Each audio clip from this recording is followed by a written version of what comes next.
యోగ్యమైనటువంటి దానిలో మనము త్వరలో చేయబోయే మాటలు మనం ధ్యానించి వాక్యం ధ్యానించి మనము యోగ్యమైనటువంటి దానంలో త్వరలో చేయబడినట్టు ప్రభు సహాయం చేయాలి.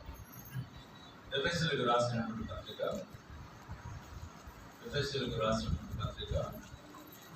3వ అధ్యాయం. ఎఫెసీయులకు రాసినటువంటి పత్రిక అపోస్తలుడైన పౌలు ఎఫెసీయులకు రాసిన పత్రిక 3వ అధ్యాయం 14వ వచనం నుండి మనం చివరి వరకు మనం మార్చి చదువుతున్నాము.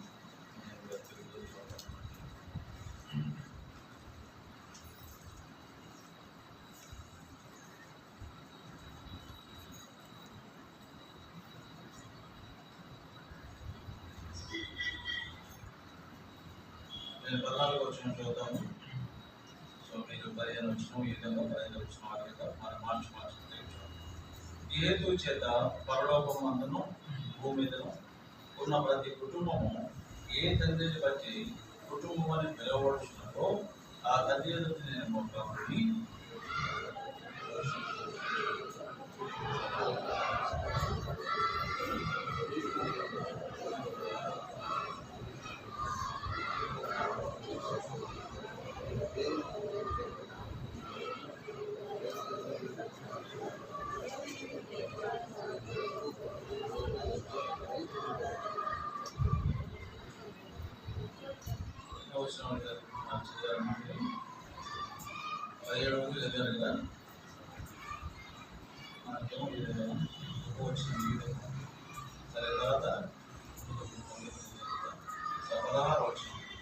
క్రీస్తు మీ హృదయంలో విశ్వాసం ద్వారా నివసించినట్టుగా తన మహిమంశను చొప్పున మీరు దయచేయవలనందు మీరు దేవుని సంపూర్ణ దయతో పూర్ణులనుగాను ప్రేమైంది వేరుపాది స్థిరపరచబడి పరిశుద్ధులతో కూడా పొడవు పడలకు లోతు ఎత్తు ఎంతో గ్రహించుకున్నప్పుడు జ్ఞానం మించిన మీరు చదవండి.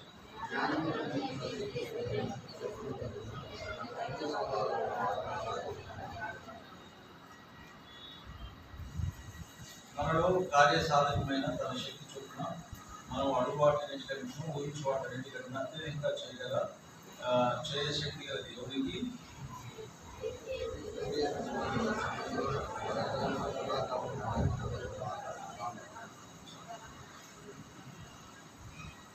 అదేవిధంగా మూడవ వచనాన్ని చదువుకుంటాము. పేతురు రాసినటువంటి 2వ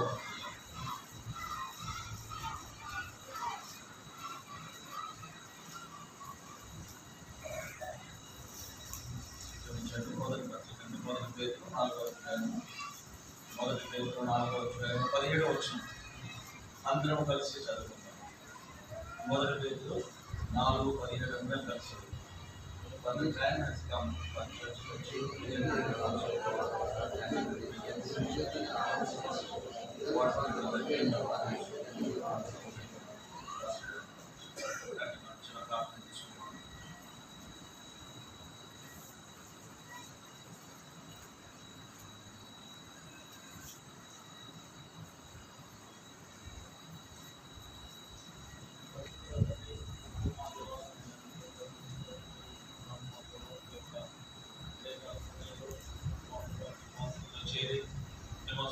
ఆరాధించి కనపరుచుకుంటూ మీరు ఇచ్చినటువంటి సమయం బట్టి మీకు నమస్కారాలు తండ్రి. మా యొక్క సమయం దీవెనకరంగా చేయండి, ఆస్వాదించండి. మా ప్రభావ మేము గడిపేటువంటి ఈ యొక్క సమయం మాకెంతో దీవెనకరంగా ఉన్నట్టు తండ్రి, ఆశీర్వాదకరంగా ఉన్నట్టు సహాయం చేయండి.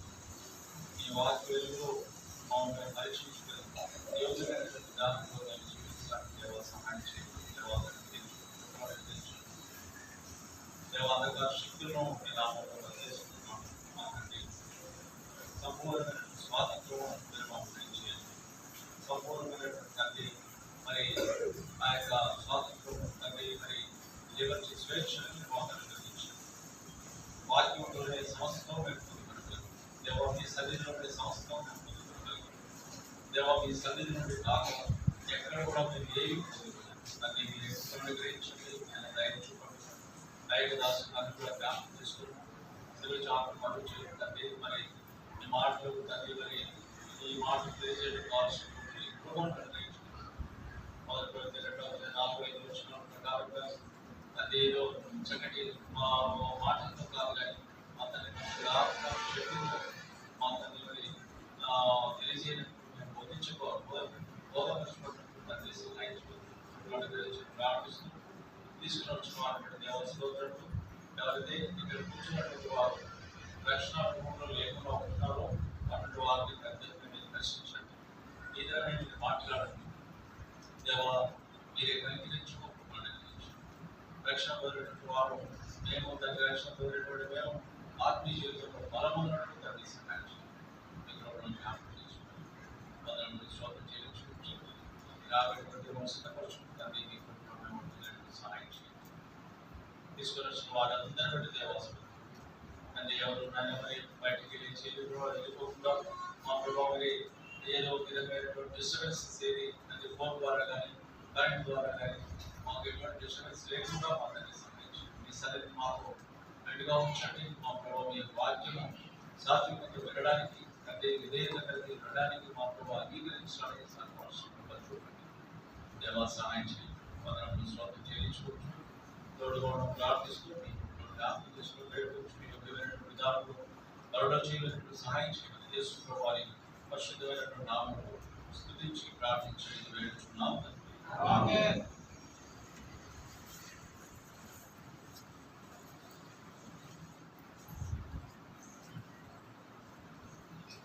సో మనం చదివినటువంటి భాగంలో మనం గమనించినట్టయితే మొదటి పేరు 4వ అధ్యాయంలో ఆ యొక్క వచనాన్ని దయచేసి ఎవరన్నా ఒకసారి మళ్ళీ చదవండి. మొదటి పేరు 4వ అధ్యాయం నుండి మనం చదివినటువంటి 17వ వచనం. తీర్పు దేవుని ఇంట ఆరంభము కాలము వచ్చి ఉన్నది. మన ఎదుటిని ఆరంభమైనట్లయితే దేవుని సువార్తకు అవిధేయులైన వారికి గతి చివరి గడియల్లో చివరి దినాల్లో మనం జీవిస్తున్నాం. సజీవమైనటువంటి సత్యం అందరికీ తెలిసినటువంటిది. ఈ దినాలు ఎటువంటి అంటే చివరి గడియలు, చివరి దినాలు. ఎప్పటింటో ప్రభు తెలియజేస్తూ వస్తున్నాడు. ఆఖరి గడియలు, చివరి దినం. చివరి దినం అంటే ఏమని మనం అంటే ఎన్నో దాదాపు యేసు ప్రభు చెప్పినటువంటి 2024 సంవత్సరాలు అవుతుంది. సో 2000 సంవత్సరాలు దాదాపు ప్రభు తెలియజేస్తూ ఉంటున్నాడు. అనేక మంది భక్తులు దేవుని యొక్క రాకడ అనగా చివరి దినాల నుంచి మరి ఇంకా రాలేదు. ఇంకా ఈ యొక్క జీవితం కొనసాగుతుంది అంటే కేవలం దేవుని యొక్క కృపను బట్టి, అంటే ఆయన కనికరం చూపుతున్నాడు కాబట్టి ఇంతవరకు ఇంకా ఈ భూమి నిలబడింది. అనగా మనం నిలబడి ఉన్నాం, భూమిలో మనం ఉన్నాం. లేనట్లయితే మనం ఎప్పుడో చనిపోయినటువంటి వారు. ఎంతో కృపను ఇస్తున్నాడు దేవుడు. సమయాన్ని ఇస్తున్నాడు అని అంటే అది కేవలం మన కొరకే. దేవుడు ఆదియందు అనగా ఆయన నిత్యత్వంలో ఆయన ఉన్నప్పుడు ఆయనకి సమయం అంటూ ఏమీ లేదు. దేవునికి సమయం ఏమి లేదు. ఆయన ఈ సమయంలోనూ ఈ సమయం అనేటువంటిది లేదు దేవుని యొక్క దృష్టిలో. ఎప్పుడైతే ఆదియందు దేవుడు భూమి ఆకాశాన్ని కలుగు చేశానో అప్పుడు కూడా సమయం గురించి మనకేం లేదు. ఎప్పుడైతే ఆదామును కలుగు చేశాడో, ఏదైతే తోటలో మనుషులను స్త్రీ పురుషుని కలుగు చేశాడో అప్పటి నుండి మనకు సమయము, మరి ఈ యొక్క సమయం అంతటిని మనం చూడవచ్చు. సమయం యాక్చువల్గా అక్కడ నుండి మనకు వస్తున్నట్టుగా. ఇంకా మనం గమనించినట్లయితే అక్కడ నుండే మనకు సమయం వచ్చిందనే దాన్ని కూడా మనం చెప్పలేము. మరి ఎప్పుడైతే ఇశ్రాయేల్ ప్రజల విషయం ముఖ్యంగా మరి ఎప్పుడైతే వారికి బయటికి ఇశ్రాయేల్ ఐగుప్తు దేశం నుండి బయటికి వస్తున్నారో అప్పుడే ప్రభు మరీ ప్రత్యేకంగా చెప్పాడు. ఏమని చెప్పాడు? ఈరోజు చూడండి, ఆ మాట చదువుదాము. నిర్గమాకాండము 12వ అధ్యాయం చదవండి. తీసినట్టు వారు బ్రదర్స్ కూడా చదవాలి. బ్రదర్స్ ఏమైనా చదవడం లేదు. ఈసారి బ్రదర్స్ చదవండి. అందరూ దగ్గరగా చదవాలి. మీరు బ్రదర్స్ ఎవరు చదవాలి. ఆరాధన కూడా 4-5 మంది ఆడవాళ్ళ సిస్టర్ చేసిన తర్వాత మీరు చేస్తున్నారు. ఇదేంటంటే యవనస్తులు ఎంతమంది నాకు యవనస్తులు చదవండి. బయట పెద్దవాళ్ళు చదవద్దండి, యవనస్తులు చదవాలి. ఇక్కడ కూర్చోండి వాళ్ళు, మీరు చదవాలి. బయట రండి. ఎక్కడంటే 12వ అధ్యాయము మొదటి వచనం నుండి చదువుకో. మొదటి వచనం నుండి యవనస్తులు చదవాలి. ఎవరైనా ఇక్కడ ఉన్నటువంటి వాళ్ళు.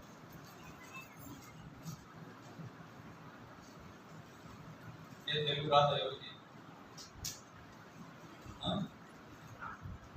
చెప్పాలి.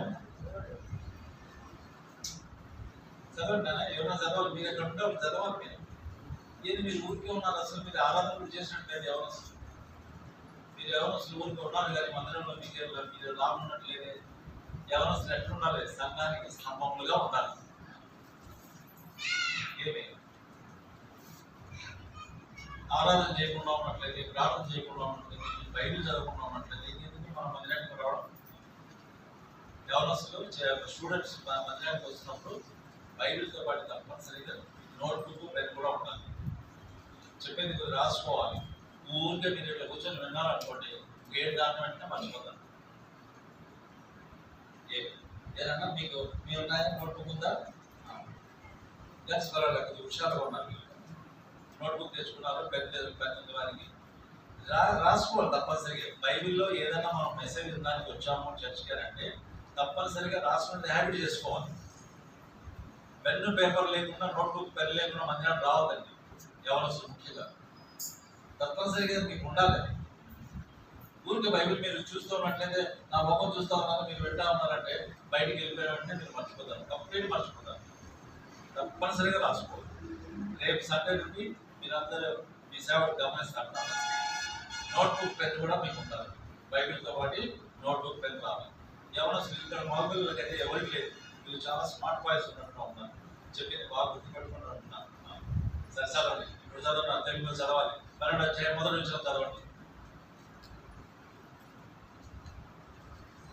మీరు చదువుతానే నేను చెప్తాను, లేదా నేను చెప్పను.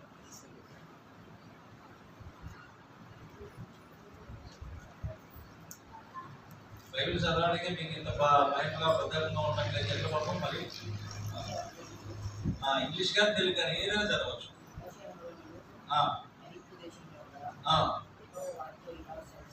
యెహోవా వారితో ఇలా సెలవిచ్చిన నెలలో ఈ నెల మీకు మొదటిది, సంవత్సరమునకు మొదటి నెల.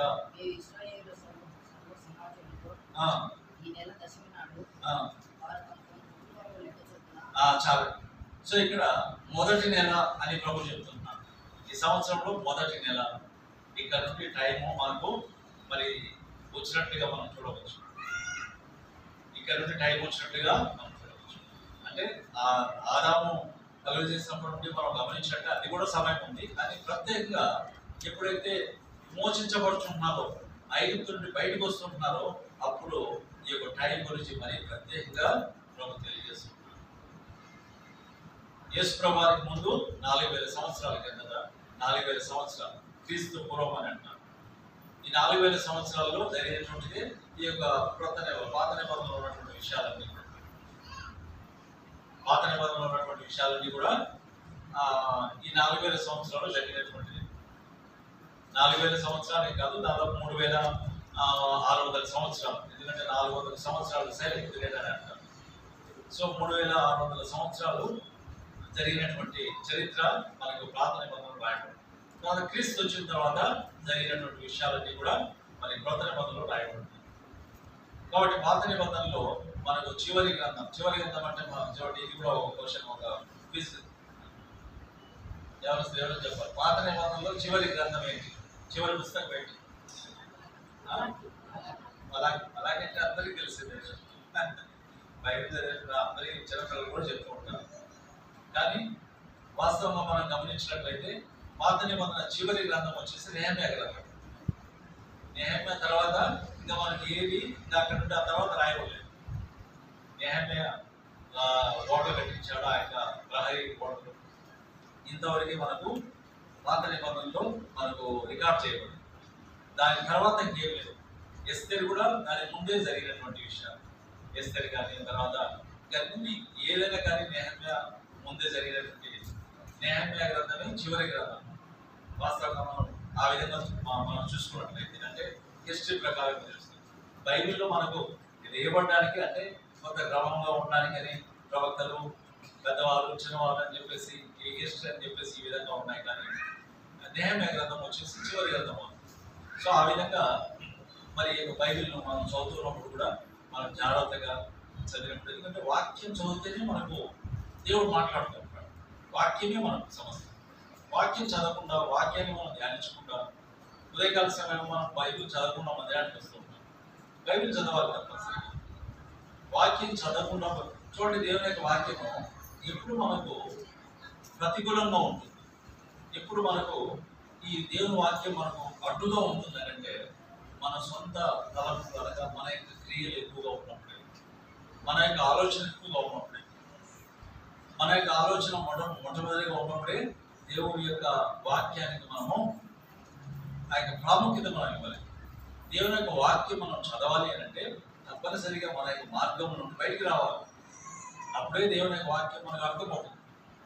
బైబిల్ అనేటువంటిది రెండు విషయాలతో, రెండింటితో చదవాలి బైబిల్.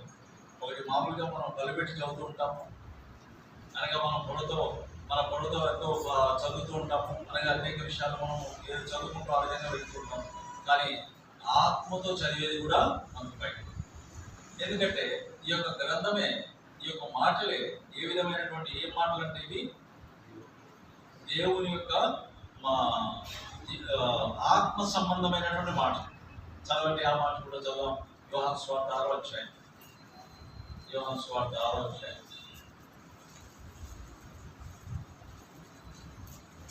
63వ వచనం.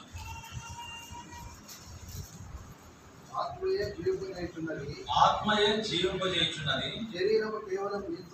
శరీరం కేవలం నిష్ప్రయోజనము. నేను మీతో చెప్పిన మాటలు, చూడండి, నేను మీతో చెప్పిన మాటలు ఆత్మయు జీవమునై ఉన్నవి గాని, అది కాబట్టి నేను నీకు చెప్పిన మాటలన్నీ ఏంటంటే ఇవి ఆత్మయు జీవం. అందుకొరకే ఈ ఆత్మతో చదివితేనే మనకు జీవం వస్తుంది. న్యూస్ పేపర్ మనం చదివితే జీవం రాదు. అంటే బయట పైన చదివి చాలా మంది ఏదో ఒక డైలీ పోర్షన్ మనం చదివాము ఉదయమైనటువంటి తృప్తి కూడా చదువుతూ ఉంటాం. అట్లే చదవడం అవసరం లేదు. బైబిల్ ఇష్టపూర్వకంగా చదవాలి. ఇష్టపూర్వకంగా నువ్వు ఎంత ఇష్టంగా చదువుతున్నావు బైబిల్ అదే లెక్కలేక వస్తుంది. నేను రోజు 10 అధ్యాయాలు చదువుతున్నాను అంటే లాభం లేదు. మేము కూడా పోటీలు పెట్టాం బైబిల్ చదివాలి. ఏం నాకైతే ఏమి ఒకరోజు ప్రభు మాట్లాడుతుంది. నేను 2 నెలల్లో బైబిల్ అయిపోయేసాను. బస్సుకి అట్లా డ్యూటీ చేస్తూ మరి హెబ్రోన్లో ఉంటూ 2 నెలల్లో బైబిల్ అయిపోయి చేయాలంటే చాలా కష్టం. ఎందుకంటే పనులు కూడా బాగా ఉంటాయి. సో ఆ విధంగా అయిపోయి చేశాను. ఈ విధంగా బైబిల్ రోజు ఈ విధంగా పోటీ పడి చదివితే ఒకరోజు ఎందుకు చదువుతున్నాం బైబిల్ అన్నట్టుగా నాకు ప్రశ్నించినట్టుగా అనిపించింది. దేవుడు మాట్లాడు, ఎందుకు చదువుతున్నాం బైబిల్ ఈ విధంగా? ఎవరు నీకు ప్రైజ్ ఇస్తారు? ఇవి ఈ విధంగా చదివినట్లయితే మనకి కిరీటం వస్తుందా? ఎప్పుడైతే నెమ్మదిగా నేను చదవాలని అలవాటు చేసుకున్నానో అప్పుడే నాకు నిజంగా బైబిల్ బాగుంటుంది. కనుక మరి ఈ ఆత్మ సంబంధం విషయం కాబట్టి ఆత్మతోనే నెమ్మదిగా చదవాలి. ప్రతిదీ నువ్వు చదివేది అర్థం కావాలి. నువ్వు అర్థం కాకుండా బైబిల్ చదివినట్లయితే అది పొరపాటు అయిపోతుంది. అంటే నీకు ఏమీ తెలుసుకోలేదు. మళ్ళీ చదువు మా అధ్యాయాన్ని. ఒక్కోసారి మనం ఈ అధ్యాయం చదువుతూ ఉంటాం కదా, చదువుతుంటాం. 1వ వచనం, 2వ వచనం, 3వ వచనం మనం చదివిన తర్వాత మన మనసు ఎక్కడో బయటికి వెళ్ళిపోతుంది. ఈ బయటికి వెళ్ళిపోయి చదువుకోకుండా ఉంటామంటే చదువుతూనే ఉంటాం. మళ్ళీ ఆలోచన ఏమో బయట పోతుంది, ఇక్కడేమో చదువుతూనే ఉంటుంది. 2-3 వచనాలు చదివిన తర్వాత ఇంకా 6వ వచనం వరకు మన మైండ్ ఎక్కడో పోతుంది అనమాట, మన ఆలోచనతో. తర్వాత మళ్ళీ 7వ వచనం, 8వ వచనం వచ్చినప్పుడు మధ్యలో 4-5 వచనాలు ఎగిరిపోయాయి. అది నువ్వు చదవట్లేదు. అందుకని మళ్ళీ బైబిల్ చదవాలి. మీరు బైబిల్ చదివి ఈ రోజు గుర్తుపెట్టుకోండి. ఎక్కడైనా నా ఆలోచన ఎక్కడైనా బయటికి వెళ్ళిందా అని ఆలోచించు. ఒకసారి మీరు పరీక్షించు. ఆ విధంగా వెళ్ళిపోయిందని అంటే మళ్ళీ చదవండి మళ్ళీ. ఎందుకంటే మీరు ఆ విధంగా చదివితేనే అర్థమవుతుంది బయట, లేనట్లయితే కాదు. ఎందుకంటే దేవుడు రాసిచ్చినటువంటిది, దేవుడే ఆయన స్వయంగా చెప్పిన మాట. ఎక్కడ మీరు రండి, హోషేయ గ్రంథానికి రండి. దానియేలు గ్రంథం తర్వాత హోషేయ గ్రంథం రండి. ఇక్కడ తెలియజేసినటువంటి మాట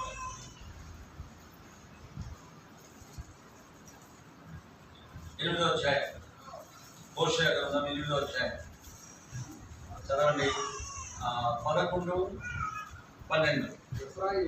ఎఫ్రాయిము పాపమునకు ఆధారముగు బలిపీఠములను ఎన్నెన్నో కట్టెను. అతను పాపం చేయుటకు అది ఆధారములాయెను. నేను అతని కొరకు నా ధర్మశాస్త్రమును పరిపూర్ణంగా రాయించి అని తెలుగులో రాయబడింది, కానీ ఇంగ్లీష్ రాయబడింది I have written for him. నేను రాశాను అన్నట్లుగా ఐ హావ్ రిటన్. నేను రాశాను. నేను చదవండి అతని కొరకు నా ధర్మశాస్త్రమును పరిపూర్ణముగా వ్రాయించి నియమించినను. వాటిని అతడు అన్యములుగా ఇచ్చెను. చూడండి, ఇక్కడ బాగా గమనించాలి. ఎఫ్రాయిము ఏం కడుతున్నాడంట? చెప్పండి అన్న, మీరు కూడా చెప్పండి. ఎఫ్రాయిం ఏం కడుతున్నాడు? బలిపీఠంలో కడుతున్నాడు. చూడండి, బలిపీఠం అంటే అది కూడా ఎవరి నామంలో కడతారు? బలిపీఠము దేవుని నామంలో కడుతూ ఉంటారు. ఎఫ్రాయిం కదా, దేవుని నామంలోనే బలిపీఠం కడుతుంటాను. క్రైస్తవ నామంలోనే క్రిస్టియన్స్ అనేటువంటి విధంగానే మనం బైబిల్ చదువుతూ ఉంటాము. కానీ ఈ యొక్క బలిపీఠములన్నీ కూడా ఆయన పాపం చేయడానికి కారణమయ్యాయి. పాపం చేయడానికి మనం రోజు బైబిల్ చదివితే కూడా పొరకెక్కకుండా ఆత్మతో చదవకుండా ఉన్నట్లయితే మనం కూడా పాపం చేయడానికి అవకాశం.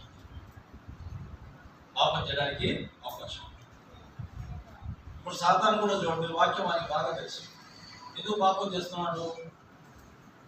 వాడు దాన్ని అన్వయించుకోవడం లేదు, వాడు దాన్ని అప్లై చేసుకోవడం లేదు తన జీవితం. సో వానికి ఎంత తెలిసినప్పుడు ఈ వాక్యం పాపం చేస్తూనే ఉన్నాం. అందుగురించి మనం కూడా ఎన్నిసార్లు మందిరానికి వచ్చినా, ఎన్నిసార్లు ప్రార్థన చేసినా, ఎన్నిసార్లు స్పెషల్ మీటింగ్స్ వెళ్ళినా పాపం చేస్తూనే ఉన్నాం. ఎందుకొరకే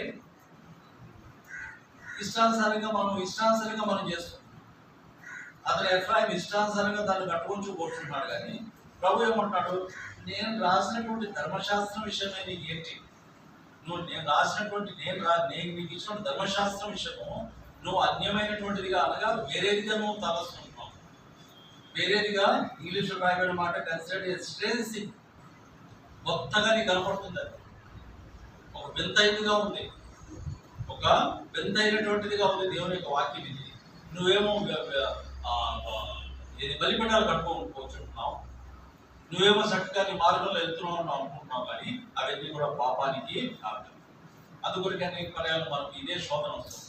నేనేంటంటే మందిరానికి బాగా ఎత్తున్నాను, ప్రార్థన చేస్తున్నాను, అన్నీ చేస్తున్నాను, అంతా బాగానే ఉంది. ఎందుకు నేను ఈ విధంగా ఓడిపోతున్నాను, పాపం చేస్తున్నాను, నాకేమీ కలిసి రావడం లేదు అని అంటే ఇదే కాదు. మనం ఊరికే చదువుతుంటాం కానీ మన ఆలోచనతో మన ఆలోచనలన్నీ ఉంటాయి. దాంట్లోనే మనం కొనసాగుతూ ఈ బయటకు చదువుకుంటాం. అందువరకే మనకు అర్థం కాదు. కనుక దేవుని వాక్యాన్ని జాగ్రత్తగా చదవాలని మనం ప్రయత్నం చేద్దాం. చదివినటువంటి వాక్య భాగంలోకి మనం వచ్చినట్లయితే ఎఫెసీయులకు రాసిన పత్రిక 3వ అధ్యాయం, దానికంటే ముందు మనం ఈ పేతురు గ్రంథంలో కూడా మనం చదువుకున్నాం. సో దేవుని యొక్క రాకడ విషయం కూడా అక్కడ దేవుని యొక్క తీర్పు ఇంటి వద్ద మొట్టమొదట ఆరంభమైనటువంటి కాలం. కాబట్టి పిల్లల చివరి గడియల్లో ఉంటున్నాము. చివరి దినాల్లో ఉన్నటువంటి మనము ఇంకా జాగ్రత్తగా మనం. ఎందుకంటే చివరిగా ఎప్పుడైనా ఎక్కడైనా క్లైమాక్స్కి ఏదైనా వస్తుందంటే, అంటే ఒక చివరి ఒక ఘట్టానికి వస్తుందనంటే చాలా చాలా జాగ్రత్తగా ఉండాలి. చాలా జాగ్రత్తగా ఉండాలి. ఇక్కడ ఈ సమయంలో మనం జాగ్రత్తగా లేకుండా ఉన్నట్లయితే మన విశ్వాసం కూడా కోల్పోవడానికి అవకాశం ఉంది. అందుకొరకే మనం బైబిల్లో ఇప్పుడు కృత నిబంధనను మనం చూసినట్లయితే యేసు ప్రభు వారి యొక్క సువార్తలు మనకు మొట్టమొదటి వస్తాయి. తర్వాత పరిశుద్ధాత్మ దేవుని యొక్క కార్యములు, అపోస్తల కార్యములు, సంఘం గురించి, సంఘం యొక్క ఎస్టాబ్లిష్మెంట్ అక్కడ మనం చూస్తాం. సంఘం స్థాపించబడడం మనం చూస్తాం అపోస్తల కార్యములు. తర్వాత రోమేలకు రాసిన పత్రిక నుండి దాదాపు మనకు మరి యూదా పత్రిక, క్షమించండి, రోమేలకు రాసిన పత్రిక నుండి హెబ్రీయులకు రాసిన పత్రిక వరకు, రోమా నుండి హెబ్రీయులకు రాసిన పత్రిక వరకు సంఘములో ఏ విధంగా ఉండాలి, అనగా సంఘం అంటే ఏంటి, ఇవన్నీ కూడా ఈ పత్రికలో మనకు బాగా రాయబడి ఉంది. సంఘం అంటే ఏంటి, సంఘంలో ఏ విధంగా ఉండాలి, ఏ విధంగా మనం జీవించాలి, బయట వారితో ఏ విధంగా ఉండాలి, సంఘంలో ఏ విధంగా ఉండాలి, ఇవన్నీ కూడా రోమేలకు రాసిన విశ్వాసం అంటే ఏంటి, విశ్వాసంలో ఏ విధంగా కొనసాగించాలి, ఇవన్నీ కూడా రోమా నుండి హెబ్రీయులకు రాసిన పత్రిక వరకు మనకు ఇవి కనపడుతుంది. తర్వాత హెబ్రీయులకు రాసిన పత్రిక తర్వాత మనం గమనించినట్లయితే మిగతా పత్రికలు వస్తాయి. ఇవన్నీ కూడా పేతురు రాసినటువంటి పత్రికలు, తర్వాత యోహాను, తర్వాత యూదా. ఈ పేతురు నుండి యూదా వరకు మనం గమనించినట్లయితే మొదటి పేతురు, రెండో పేతురు, మొదటి యోహాను, రెండో యోహాను, మూడో యోహాను, తర్వాత యూదా. ఈ ఎన్ని పత్రికలు ఉన్నాయి ఇక్కడ? 6 పత్రికలు. ఈ 6 పత్రికల్లో బాగా గమనించండి, మరి హెచ్చరికలు ఉంటాయి ఇక్కడ.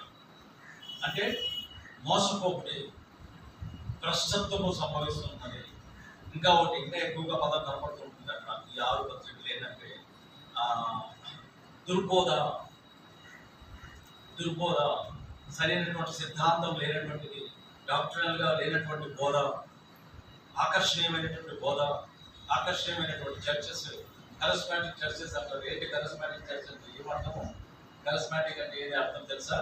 కరిస్మాటిక్ అంటే ఆకర్షించడం. కరిస్మాటిక్ చర్చెస్ అని ఎక్కువ ఇది నాకు ఆకర్షించేటువంటి చర్చెస్ ఎక్కువ. ఎక్కడ పోయినా గుంపులుగా ఉంటున్నారు, వేల మందిరానికి. మా మందిరంలో ఉదయం నుండి సాయంత్రం వరకు 4 సర్వీసెస్. బాబు ఈ 4 సర్వీసెస్లో దాదాపు 1,00,000 మంది క్యాన్సర్ అవుతున్నారు. ఇటువంటి చెప్పుకునేటువంటి సంఘాలు ఎన్నో ఉన్నాయి. ఏం మనము మోసపోవడం అవసరం లేదు, కంగారు పడడం అవసరం లేదు, చింతపడడం అవసరం లేదు. ఇవన్నీ కూడా చివరి గడియల్లో ఇవన్నీ కూడా జరుగుతూనే ఉంటాయి. ఇవన్నీ ఈ విధంగా వెళ్తూనే ఉంటాయి. కానీ జాగ్రత్త, మన యొక్క సిద్ధాంతపరమైనటువంటి విశ్వాసం నుండి, డాక్టరల్ ఈ యొక్క ఫెయిత్ నుండి బయటకు రాకుండా మోసపుచ్చేవారు ఎక్కువగా వస్తారు. కొంచెం ప్రకటన మన ఇంటికి వెళ్ళాను, మన ఇంటికి వెళ్ళడానికి ముందు ఈ 6 పత్రికల్లో భక్తులు హెచ్చరించిన మాటలన్నీ, ఇంకా మొదటి యోహాను పత్రిక మనం గమనించిన ఎక్కడైతే డైరెక్ట్ గా యోహాను భక్తులు చెప్తున్నాం, అంత్యక్రీస్తు. ఎవరు అంత్యక్రీస్తు? అంత్యక్రీస్తు అంటే ఎవరో పరిపాలించే వ్యక్తి, రాబోయే దినాల్లో వచ్చేటువంటి వ్యక్తి. అదే కాదు అంత్యక్రీస్తు. ఎవరంటే అంత్యక్రీస్తు? మన మధ్య లేనటువంటి వ్యక్తి. అది చూడండి, ఆ మాట చూద్దాము. మొదటి యోహాను పత్రిక దగ్గర, మొదటి యోహాను 3వ అధ్యాయం, క్షమించిన 2వ అధ్యాయం, మొదటి యోహాను 2వ అధ్యాయం. ఎవరు యాంటీ క్రైస్ట్ అంటే ఇక్కడ చదవండి, 18వ వచనం చదవండి. ఇది కడవరి గడియ. కడవరి గడియ. క్రీస్తు విరోధి వచ్చునని. క్రీస్తు విరోధి. క్రీస్తు విరోధి అంటేనే యాంటీ క్రైస్ట్ అండి. క్రీస్తు విరోధి అంటేనే యాంటీ క్రైస్ట్. Anti Christ. క్రీస్తు విరోధి అంటే యాంటీ. క్రీస్తు విరోధి వచ్చునని వింటురు కదా. వచ్చినని మీరు వింటారు కదా. ఇప్పుడు అనేకులైన క్రీస్తు విరోధులు బయలుదేరి ఉన్నారు. అనేకులు క్రీస్తు విరోధులు బయలుదేరి ఉన్నారు. చూడండి, అనేకులు క్రీస్తు విరోధులు అంటే చాలా మంది యాంటీ క్రైస్టులు బయలుదేరి ఉన్నారు. ఇది కడవరి గడియ. కడవరి గడియ అని దీని చేత తెలుసుకుంటున్నాము. వారు మనలో నుండి, చూడండి ఇక్కడ జాగ్రత్తగా, వారు మనలో నుండి బయలువెళ్ళింది కానీ వారు మన సంబంధులు కారు. మన సంబంధులు కారు. వారు మన సంబంధులైతే మనతో కూడా నిలిచిందురు. అయితే వారందరూ మన సంబంధులు కారని ప్రత్యక్షపరచబడినట్లు బయలువెళ్ళి. చూడండి, ఇక్కడ దేవుడు హ్యావ్ కంటిన్యూడ్ విత్ us. ఇక్కడ if they had been with us, they would have continued with us. ఒకవేళ వారు మనతో ఉన్నట్లయితే, మనతో పాటు ఈ యొక్క విశ్వాసంలో కొనసాగేటప్పుడు, విశ్వాసం నుండి బయటకు వెళ్ళారు వారు, విశ్వాసం నుండి బయటకు వచ్చారు వారు, విశ్వాసం నుండి వారు బయటకు వచ్చారు. అనేక మంది యాంటీ క్రైస్టులుగా తయారయ్యారు. ఈ దినాల్లో క్రీస్తు విరోధులని ఎవరో అన్యులు రావడం లేదు. బైబిల్ ఒకప్పుడు క్రిస్టియన్స్ గా పిలువబడుతున్న వారు, ఒకప్పుడు మేము బైబిల్ బాగా చదివేంటి వారు అనేవారే ఎక్కువగా యాంటీ క్రైస్టులుగా తయారవుతున్నారు. పిల్లల వారు యాంటీ క్రైస్టులు అంటే మనకు యాంటీగా మన యొక్క మీద అటాక్ చేసే వారే కాదు. పిల్లల మన మధ్య కూడా ఇటువంటి మనసు కలిగినటువంటి వారు, అనగా ఈ యొక్క విశ్వాసంలో స్థిరమైనటువంటి విశ్వాసం లేకుండా, కంటిన్యూగా ఈ విశ్వాసంలో లేకుండా ఉన్నటువంటి వారు మనకు విరోధులే. వారందరూ క్రీస్తు విరోధులతో సమానమే. వారితోనే మనకు ప్రమాదం. మన మధ్యనే ఉండవచ్చు. అనేకులు బయలుదేరారు. కాబట్టి జాగ్రత్త. మన యొక్క ఇంటికి వెళ్ళడానికి ముందు ఇటువంటి అన్నీ కూడా చాలా జాగ్రత్తగా మన వాటన్నింటినీ మనం, అనేక మంది ఇటువంటి వారు విరోధులు రాబోతున్నారు. జోవా విట్నెస్ అనేటువంటి వారు ఇక్కడైతే ఎక్కువగా ఉందో లేదో నాకు తెలియదు, కానీ కొన్ని ప్లేసెస్లో జోవా విట్నెస్ అనేటువంటి వారు ఇళ్ళకి దూరి ప్రభు గురించి చెప్పడం, అనగా దేవుని గురించి చెప్పడం, యేసు ప్రభు వారి దేవుడు కాదని చెప్పడం, ఎన్ని విషయాలు చేస్తున్నారంటే కొంతమంది విశ్వాసం నుండి భ్రష్టులైపోయిన వారు కూడా ఉన్నారు. కుటుంబాలను నాశనం చేశారు కొంతమంది. కాబట్టి పిల్లల చివరి దినాల్లో మనకి విశ్వాసాన్ని మనం కాపాడుకుంటున్నాం. ఎందుకంటే తీర్పు అనేటువంటిది మనతోనే మొట్టమొదటి స్టార్ట్ అవుతుంది. ఎవరు అన్యులకు కాదు తీర్పు, మనకు. కాబట్టి పిల్లల మనకి విశ్వాసాన్ని మనం కాపాడుకుంటూ ఈ లోకంలో సజీవులుగా మనం జీవిస్తాం. ఎటువంటి పరిస్థితి వచ్చినా మనం ఆయన కొరకు జీవించేవాళ్ళం. ఎఫెసీయులకు రాసిన పత్రిక 3వ అధ్యాయానికి మనం వెళ్ళినట్లయితే, అక్కడ మనం చదివినటువంటి భాగంలోకి మనం వచ్చినట్లయితే ఒక విషయం మనకు అక్కడ బాగా క్లియర్గా కనపడుతుంది. ఉదయకాల మనం చూసాము, స్తుతి అంటే ఏంటి, ఆరాధన అంటే ఏంటి అనేటువంటిది మనం తెలుసుకుంటాం. స్తుతి అంటే ఏంటి, ఆరాధన అంటే ఏంటి. ఇప్పుడు ఆత్మీయ జీవితము అని అంటే కూడా మనకు అర్థం కావాలి. ఎందుకంటే ఇప్పుడు మనం ఆత్మీయ జీవంలో ఆత్మీయ జీవితంలో కొనసాగుతుంటాం. ఆత్మీయ జీవితం అంటే ఏంటి? ఇప్పుడు అన్యులకు మనకు ఉన్నటువంటి తేడా ఏంటంటే, ఇప్పుడు అన్యులు కూడా వాళ్ళు భక్తిపరులుగా ఉన్నారు. చాలా విషయాలు వారు కూడా పొందుకుంటున్నారు. అన్యులు వారు కూడా భక్తి కలిగి ఉంటారు. వారు కూడా చాలా విషయాలు పొందుకుంటున్నారు. మరి నేను ఈ విధంగా మొక్కున్నాను, అక్కడికి వెళ్ళాను, ఆ కొండకి వెళ్ళాను, ఈ కొండకి వెళ్ళాను, అక్కడ చేశాను, ఇక్కడ చేశాను, మా ఇంట్లో మంచిగా పిల్లలు బాగా చదువుతుంటున్నారు, పాస్ అవుతుంటున్నారు, పెళ్ళిళ్ళు అయిపోయాయి, ఉద్యోగాలు వచ్చాయి, వేరే దేశాలకు వెళ్ళిపోతున్నారు. సో మనకు ఆ విధంగానే జరుగుతుంది, వాళ్ళకు ఆ విధంగా జరుగుతుంది. ఏంటి తేడా? ఎప్పుడు నా క్వశ్చన్ కూడా వచ్చింది. అదే చూడడానికి క్రైస్తవులు మన పిల్లలు వీళ్ళు సరిగ్గా చదవలేదు, బయట అన్నిళ్ళు బాగా చదువుతున్నారు పిల్లలు అనేటువంటి క్వశ్చన్ వస్తుంది. పిల్లల దేవుడు ఇచ్చినటువంటి శక్తి సామర్థ్యమైనటువంటిది ఆయన మనుషులందరికీ, ఆయన ఆదాములు ఎప్పుడైతే కలుగజేశాడో ఆదాములు అన్ని పెట్టేశాడు. తనకి సామర్థ్యం, శక్తి అన్నీ కూడా దేవుడు మానవుడికి ఇచ్చాడు. మానవుడు ఎప్పుడు కూడా అసమర్థుడుగా దేవుడు చేయలేదు, కొరతగా చేయలేదు, అన్నీ కూడా సమృద్ధికి చేశాడు. దేవుడి యొక్క ఉద్దేశం అది. చూడండి, దేవుడు కలుగజేసినప్పుడు కూడా, ఆదామును కలుగజేసినప్పుడు కూడా ఇక్కడ కూడా గమనించండి, అప్పుడు ఏ మతము లేదు. అంటే యూదులు అనేవారు లేదు, అప్పుడు క్రైస్తవులు అనేవారు ఎవరు లేదు, ముస్లిం అనేటువంటి వాళ్ళు ఎవరు లేదు, జైనులు కానీ ఎవరు లేదు. ఆదాము అమ్మను కలుగజేశారు. ఎవరు వారు? మనుషులు, ఆడ మగ, బస్ వీరు మాత్రమే. వీరిని దేవుడు కలిగి, వీరికి అన్ని కూడా దేవుడు ఏదైతే ఇవ్వాలో అన్నీ కూడా ఇచ్చాడు. వారు సమృద్ధిగా వారు పొందుకోవడానికి, సమృద్ధిగా చేసుకోవడానికి. కాబట్టి ఇప్పుడు అన్ని పిల్లలు అంటే కూడా వారు ఎవరో కాదు, అన్ని పిల్లలు వారు కూడా దేవుని సంతానమే, అనగా దేవుని పిల్లలే వారు. కానీ ఇప్పుడు వారు మార్గం తప్పారు, నిజమైనటువంటి దేవుని తెలుసుకుంటారు. అన్యులకైనా దేవుడు, మనకైనా దేవుడు అన్యులు కాదా? అందరికీ దేవుడు ఆయనే, అందరికీ దేవుడు ఆయన. ఎప్పుడైతే చూడండి 2వ అధ్యాయం వరకు, ఆదికాండం 2వ అధ్యాయం వరకు బాగుంది. 3వ అధ్యాయంలో ఎప్పుడైతే పాపం చేశారో వెంటనే తర్వాత చూసినట్లయితే అనేక రకాలైనటువంటి మతాలు, అనేక రకాలైన మార్గాలు. మతం అంటే ఏం లేదు పిల్లలుగా గుర్తుపెట్టుకోండి, పాపము నుండి వచ్చేదే మతం. పాపం యొక్క ఆలోచన నుండి వచ్చేదే, మా పాపాన్ని ఏ విధంగా పోగొట్టుకోవాలి అనే ఆలోచనలో వచ్చేదే మతం. చాలామంది పాపం చేస్తూ ఉన్నారు, ఇక ఈ మార్గంలో వెళ్తే, ఈ విధమైన బట్టలు తగ్గించుకున్నట్లయితే, ఈ విధంగా వేసుకున్నట్లయితే, ఈ విధంగా పూజ చేసినట్లయితే ఇది స్వర్గానికి వెళ్ళొచ్చు. ఇంకొకటి వచ్చేసి ఇంకొక విధంగా ప్రయత్నం చేసి, ఇంకొక విధంగా తెలియజేసి, వారికి ఆ విధంగా బోధించి ఇది ఒక మార్గం అయిపోయింది, ఇది ఒక మతం అయిపోయింది. క్రైస్తవంలో కూడా మతం ఉంది, క్రైస్తవంలో కూడా మతం ఉంది. దాంతో కూడా మనకేం లాభం లేదు. చూడండి, ఆదామావును గొడవ చేసినప్పుడు ఏ మతం ఉంది అక్కడ? ఇక్కడ బాగా గమనించండి, దేవుడు అన్ని కూడా ఆదామావుకి ఎంత చక్కగా ఇచ్చాడు, సమృద్ధిగా ఇచ్చాడు, ఎక్కడ కొరత లేకుండా ఇచ్చాడు. సో ఇటువంటి ఆదాము హవ్వను దేవుడు కలుగజేసి, ఆ విధంగా కలుగజేసి వారి సంతానంలో పిలవడం మనకు అన్నీ కూడా ఉన్నట్లే. ఏదైతే ఆదాము హవ్వకు దేవుడు ఇచ్చాడో ప్రభు అక్కడ వాటన్నింటినీ ఇప్పుడు ప్రపంచంలో ప్రతి ఒక్కరూ పొందుకోవచ్చు, అందరిలోనూ ఉన్నాయి, ఎవరిలో లేదండి. ఒకే ఆ యొక్క ఆదాము హవ్వ నుండి కలగజేయబడినటువంటి వారే అందరూ, ఎవరు కూడా ఎక్కడి నుండి వచ్చినట్టు వారు కాదు.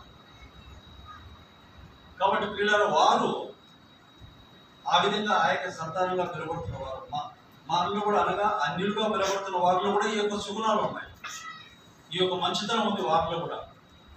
చాలా మంది చాలా మంచిగా ఉంటారు చూడండి అన్యులు, మనకు కూడా అంత మంచితనం ఉన్నట్లు అనిపించదు. అంత బాగుంటారు వారు, అంత భక్తి చేస్తుంటారు. వాళ్ళ భక్తికి ఉన్న మన భక్తి సరిపోదు. భక్తి అంటే ఆత్మీయత కాదు కానీ భక్తి. కాబట్టి ఇవన్నీ కూడా లక్షణాలు, దేవుని లక్షణాలు. కాబట్టి పిల్లలు ఇటువంటి అన్ని కూడా ప్రభు మనకి ఇచ్చాడు. వాటితో మనం ఆయన సేవించడానికే ప్రభు మనకి ఇచ్చాడు. చూడండి, మనకు దేవుడు ఇచ్చినటువంటి ఒక శ్రేష్టమైనటువంటిది ఏంటంటే, మనకు ఒక ఫ్రీ విల్ అనేటువంటిది పెట్టాడు. ఇష్టపూర్వకమైనటువంటి ఒక బుద్ధిని పెట్టాడు. మన సొంత ఆలోచనలు పెట్టాడు దేవుడు. ఇది ఎంత భలే అద్భుతం అనిపిస్తుంది. ఒకసారి ఎప్పుడన్నా ఆలోచించండి, ఇంటి దగ్గర కూర్చున్నప్పుడు కొద్దిగా ఈ విషయం ఆలోచించినట్లయితే అసలు ఎందుకు దేవుడు మనకి ఇచ్చాడు, ఇది అసలు ఎంత అద్భుతం కదా. ఇది ఎంత అద్భుతం చూడండి. దేవుడు మనకి ఇచ్చినటువంటి ఈ యొక్క విలువలకు మన యొక్క సొంతంగా నిర్ణయం తీసుకునేటువంటి సొంత ఇష్టము, ఫ్రీ విల్ అనేటువంటి దేవుడు మనం కొలగజేశాడంటే అద్భుతం. ఇది ఈ దినాల్లో ఎన్నో ఈ రోబోట్స్ అని కలుగజేస్తూ ఈ యొక్క ఆర్టిఫిషియల్ ఇంటెలిజెన్స్ కానీ ఇవన్నీ కూడా మనం చూస్తూ ఉన్నాం. ఇవన్నీ మనుషులు ఫీడ్ చేస్తున్నాడు కాబట్టి అందులో మనం ఏదైనా చేస్తున్నాడో ఆ విధంగా చేస్తున్నాయి, కానీ అవి సొంతంగా ఏం చేయలేదు. కానీ మనుషులు సొంతంగా చేస్తున్నారు. ఇటువంటి ఫ్రీ విల్తో మనం సేవ చేయాలనేటువంటిది దేవుని యొక్క ఉద్దేశం. అదే మనం నేర్చుకోవాలి. ఇదే మనకు ప్రథమమైనటువంటి కర్తవ్యం. మన క్రైస్తవులు ఇంత స్వేచ్ఛగా మనం ఆయన సేవించాలనేదే దేవుడు కోరాడు. కాబట్టి ఆత్మీయ జీవితానికి ఈ విధంగా మనం సేవించాలని ఆయన మనకు ఆత్మీయ జీవితాన్ని ఇచ్చాడు, రక్షణ ఇచ్చాడు. రక్షణ ద్వారా మనం ఆత్మీయ జీవితంలోకి వచ్చాం. ఇప్పుడు ఆత్మీయ జీవితంలో మనం ఏమి చేసుకోవాలి? ఏదో లోక సంబంధమైన విషయాలు మనకు ఏదో చక్కగా కలుగుతున్నాయి కాబట్టి నేను ఆత్మీయునంటే అది తప్పండి. అది తప్పు. Blood mistake. అది ఏమాత్రం కూడా మనం ఆ విధంగా చెప్పేదానికి లేదు. ఏంటి, ఎందుకు ఈ యొక్క ఆత్మీయ జీవితం, అసలు ఆత్మీయ జీవితం అంటే ఏంటి అనేటువంటిది మనం చదివినటువంటి 3వ అధ్యాయం, ఎఫెసీయులకు రాసిన పత్రిక 3వ అధ్యాయము, అక్కడ మనం చదివాం. ఒక మాట అందులో మనం చక్కగా కనపడుతుంది. రండి, ఎఫెసీయులకు రాసిన పత్రిక 3వ అధ్యాయానికి రండి, చదవండి. మనం ఆ మాటలు ఏదైతే మనం చదివామో అక్కడ నుండి కంటిన్యూ చేస్తున్నట్టు 14వ వచనం నుండి చదవండి. ఈ హేతువు చేత పరలోకమందును భూమి మీదను ఉన్న ప్రతి కుటుంబమును ఏ తండ్రిని బట్టి కుటుంబం పిలువబడుచున్నదో ఆ తండ్రి ఎదుట నేను మోకాళ్ళుని మీరు అంతరంగ పురుషుని యందు చూడండి, నేను మోకాళ్ళుని మీరు అంతరంగ పురుషుని యందు శక్తి కలిగి చాలా పరలోక కుటుంబంగా మనం చేశాడు దేవుడు.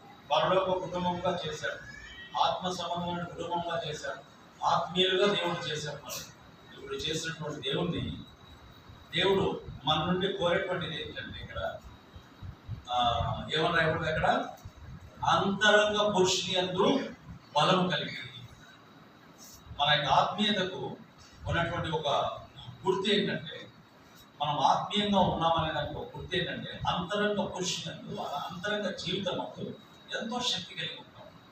అంతరంగ జీవితం అందు ఎంతో తృప్తి కలిగి ఉంటాం. అంతరంగంలో ఉన్నటువంటి యొక్క జీవితంలో ఎంతో తృప్తిని మనం కలిగినటువంటి వారం. ఇది ఆత్మీయ జీవితానికి ఉన్నటువంటి ఒక గుర్తు.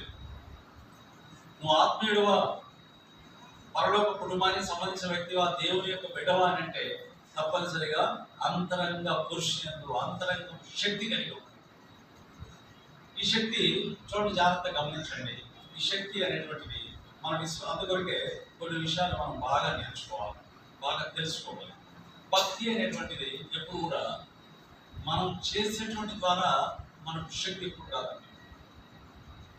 అంటే దానికి ఉద్దేశం ఏంటంటే, ఇప్పుడు నేను బాగా అసలు బైబిల్ బాగా బైహార్ట్ చేసి చదువుతున్నానంటే రోజుకి అధ్యాయం, లేకపోతే ఇంతగా నేను ప్రార్థన చేస్తున్నాను, ఉపవాస ప్రార్థన చేస్తున్నాను, దీంతో నేను శక్తి పొందుకున్నాను అని చెప్పేదానికి ఉండదు. ఆ విధంగా చెప్తున్నావు అంటే అది నీకు డేంజర్ అన్నమాట, అపాయం. ఎందుకంటే ఆ విధంగా ఏదో మనం తపస్సులు చేసి ఏదో మనం పొందుకునేది ఏముండదు క్రైస్తవ జీవితం. అవన్నీ కూడా అంటే వేరే జీవితంలో ఉందని కాదు, కానీ అదంతా కూడా ఒక విధమైనటువంటి సాతానికి సంబంధించినటువంటి విషయాలు. వాటితో మనకు అవసరం లేదు. ఇక్కడ మన యొక్క అంతరంగ శక్తి, అందువరకు క్రైస్తవ జీవితానికి బయట అన్ని జీవితానికి ఉన్నటువంటి తేడా ఏంటంటే, అన్యులు అనేటువంటి వారు భక్తి కలిగి ఉంటే వారు బాహటంగా శక్తి కలిగి ఉండడానికి వాళ్ళు ఇష్టపడతారు. అందుకొరకు చాలా చమత్కారాలు చేస్తూ ఉంటారు, అద్భుతాలు చేస్తూ ఉంటారు, ఏదేదో చేతుల్లో ఉండి తీస్తూ ఉంటారు, నోట్లో ఉండి తీస్తూ ఉంటారు. ఇంకా పెద్ద మేమే ఎంత ఇదేని చెప్పేసి ఏదేదో చేస్తుంటారు. అది కాదు ఆత్మీయ క్రైస్తవ జీవితంలో. ఆత్మీయ జీవితం అంటే నువ్వు అంతరంగ పురుషులందుకు బలం రావాలి, శక్తి రావాలి. అంతరంగ పురుషులందుకు విశ్వాసంలో ప్రతిరోజు అభివృద్ధి చేయబడుతూ ఉండాలి. ప్రతిరోజు అభివృద్ధి చేయబడుతూ ఉండాలి. అంతరంగ పురుషులందులో బలం కలిగి ఉన్నావంటే, అంతరంగ పురుషులందు బాగా స్థిరంగా ఉన్నావంటే, ఇక్కడ మనం చదివినటువంటి భాగంలో వచ్చినట్లయితే ఇక్కడ 14వ వచనంలో మనం 21వ వచనంలో చదువుతున్నాం. ఇక్కడ ఈ వచనాల్లో దేవుని యొక్క ప్రేమ గురించి కూడా ఒక మాట ఇక్కడ రాయబడు. దేవుని యొక్క ప్రేమ గురించి ఇక్కడ రాయబడు. ఇక్కడ చదవండి, 17వ వచనం చదవండి. అంతరంగ పురుషుని అక్కడ చదవండి. మీరు అంతరంగ పురుషుని యందు శక్తి కలిగి అంతరంగ పురుషుని శక్తి కలిగి ఆయన ఆత్మలను బలపరచబడినట్లుగా ఆయన ఆత్మలో బలపరచబడుతున్నట్లుగా క్రీస్తు మీ హృదయంలో విశ్వాసం ద్వారా నివసించినట్లుగా చూడండి, విశ్వాసం ద్వారా నివసించినట్లుగాను తన మహిమైశ్వర్యం చొప్పున మీకు దయచేయవలెననియు మీరు దేవుని సంపూర్ణత యందు పరిపూర్ణంగా ప్రేమయందు వేరు పారి స్థిరపడి చాలండి. అంతరంగ పురుషులందు నువ్వు స్థిరంగా ఉన్నావు అని అంటే ఒక గొప్ప లక్షణం, ఒక చక్కటి లక్షణం ఏంటి అని అంటే, అంతరంగ పురుషులందు నువ్వు స్థిరంగా ఉన్నానంటే ప్రేమయందు నువ్వు వేరు పారి. వేరు అనేది విశ్వాసానికి సాదృశ్యం కాదు, గుర్తుపెట్టుకోవాలి. చెట్టుకు వేరు ఉంది కదా, ఈ వేరు లాంటి మన జీవితం అనేటువంటి వేరు అంటే విశ్వాసం కాదు. ఇక్కడ మనం బాగా గమనించాలి. విశ్వాసం అనేటువంటిది ఎప్పుడు కూడా అది బయట కనిపిస్తూ ఉంటుంది, బయట క్రియేట్ చేసే వాళ్ళగా ఉంటుంది విశ్వాసం అనేటువంటిది ఊరికి కూర్చోదు. విశ్వాసం అనేటువంటి మౌనంగా వేర్ల వలె భూమి లోపల ఉన్నది, భూమి బయటకు వస్తుంది. అనగా విశ్వాసము అనేక క్రియలు తెలియజేసేదిగా ఉంటుంది. ఇప్పుడు ఇక్కడ ప్రేమయందు వేరు పారి, కాబట్టి వేరు పారేటువంటి అనుభవం అంటే ఏంటంటే దానికి అర్థం ప్రేమయందు నువ్వు వేరు పారాలి. ప్రేమయందు వేరు. ప్రేమ ఏ విధంగా ఉండాలి? హృదయంలో ఉండాలి. వేర్లు వలె భూమిలో కనిపించకుండా ఉంటుంది ప్రేమ. హృదయంలో ప్రేమ ఉంటుంది, కానీ బయట ఇది అనేక క్రియలు చేస్తుంది. ఇప్పుడు వేరుంది, వేరు చెట్టు భూమి లోపలే ఉంటుంది, కానీ చెట్టు ఇంత పెద్ద చెట్టు మనం చూస్తుంటున్నాము. దాని యొక్క కాటమేమి, తర్వాత దాని యొక్క మొదలు మొత్తేమి, తర్వాత ఇంకా బొమ్మలేమి, ఇంకా తర్వాత పళ్ళేమి, అవన్నీ కూడా వేర్ల ద్వారా వస్తూ ఉంటాయి. వేర్లు లేకుండా ఉన్నట్లయితే చెట్టు లేదు. చెట్టును మరి ఏం కూడా మనం అనుభవించలేదు. చెట్టు యొక్క మంచితనమే లేదు ఇంకా వేరు లేకపోతే. కాబట్టి క్రైస్తవుడిగా నువ్వు ఆత్మీయుడిని చెప్పుకున్నటువంటి నీవు హృదయంలో ప్రేమ లేకుండా ఉన్నట్లయితే మనకు సమస్తము వ్యర్థంగా ఉంటుంది. పిల్లల అందుకొరకే చివరి గడియల్లో, చివరి దినాల్లో ఈ ప్రేమ చల్లారిపోతున్నది బట్టే ఈ పరిస్థితులన్నీ మనం చూస్తున్నాం. ఈ పరిస్థితులన్నీ ఎందుకు చూస్తూ ఉన్నామంటే ప్రేమ చల్లారిపోవడాన్ని బట్టి. ప్రేమ లేదు కనుకనే ఈ యొక్క పరిస్థితులన్నీ మనం చూస్తూ ఉంటాం. ప్రేమ లేదు కాబట్టి చుట్టూ ఎండిపోతూ ఉన్నది. పండ్లు ఏమంటే రావడం లేదు, అది ఎండిపోతుందండి, పండ్లు రావడం లేదు. కొమ్మలు ఏం పెరగడం లేదు, అసలు ఆకులేం పచ్చగా ఉండడం లేదే, లోపల వేరు లేదు, అనగా ప్రేమ లేదు. మన విశ్వాసంలో చెప్పుకుంటున్న మనము విశ్వాసము ఉంది, కానీ విశ్వాసానికి సంబంధించిన ప్రేమ లేదు. వేరు పారినటువంటి అనుభవంలోకి రావడం లేదు. ఏదో ప్రేమ ఉందనంటే పైన కనిపించేటువంటి ప్రేమగానే ఉంది కదా, హృదయంలో మనం ఆశించడం లేదు. ఎవరైనా మరి ఏదైనా కుటుంబంలో సమస్యలు వస్తే వాళ్ళ కుటుంబ సమస్యలను ప్రార్థన చేస్తున్నావా? వారి యొక్క క్షేమము నా క్షేమం ప్రభు అని నువ్వు చెప్తూ ఉన్నావా? వారి యొక్క కీడు, వారి యొక్క హాని నీకు అనిపిస్తుంది, నీకు చాలా సంతోషంగా అనిపిస్తుంది. వారి ఇంట్లో పిల్లలు ఫెయిల్ అయినారంటే నువ్వు చాలా సంతోషిస్తూ ఉన్నావు. వారి ఇంట్లో పిల్లలకి పెళ్లి కావడం లేదంటే సంతోషిస్తున్నావు. వారి ఇంట్లో ఎంత అనారోగ్యాలు పడుతున్నామంటే వారికి జరగాల్సిందే లేని వారికి దేవుడు ఆ విధంగా మొత్తాడని నువ్వు నువ్వు ఆ విధంగా ఆలోచిస్తున్నావు. పిల్లలు, ఇది మనం చేస్తున్నటువంటి నిజమైన ప్రేమ మన హృదయంలో ఉన్నప్పుడు తప్పనిసరిగా అది ఆత్మీయ జీవితంలో ఆత్మీయమైనటువంటి విధంగా మనం ఆలోచిస్తాం. మొదలుకొని 13వ అధ్యాయం అంతా చదవండి. తర్వాత ప్రేమ గురించి రాయబడిన మాట, ప్రేమ ధర్మంగా ప్రవర్తించదట. ప్రేమ స్వలాభమును ఆశించదు.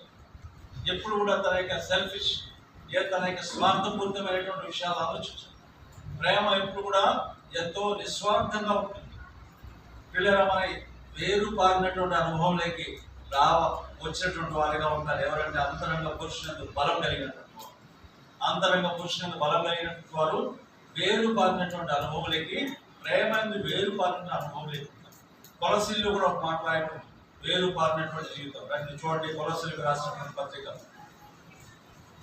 చదవండి. 2వ అధ్యాయము 7వ వచనం. మీరు ప్రభువైన క్రీస్తు యేసు నీతించిన విధముగా ఆ, ఆయన యందు వేరు పారిన ఆయన ఎందుకు వేరు పారిన వారై ఇంటి వలె కట్టబడుచు ఇంటి వలె కట్టబడుచు. మీరు నేర్చుకున్న ప్రకారముగా చాలండి. ఇంటి వలె కట్టబడుచు. చూడండి, ఇల్లు ఎప్పుడు కట్టుకుంటాం మనం? ఇల్లు ఎప్పుడు కట్టుకుంటాము? భార్య, భర్త, పిల్లలు ఒక ఇంటి వారిగా ప్రేమ మనం కలిగి ఉంటాం కాబట్టి ఇల్లు కట్టుకుంటాం. దాంట్లో పోయి వాళ్ళందరికీ ఇల్లు కట్టిస్తారు ఎవరన్నా? కట్టించారు.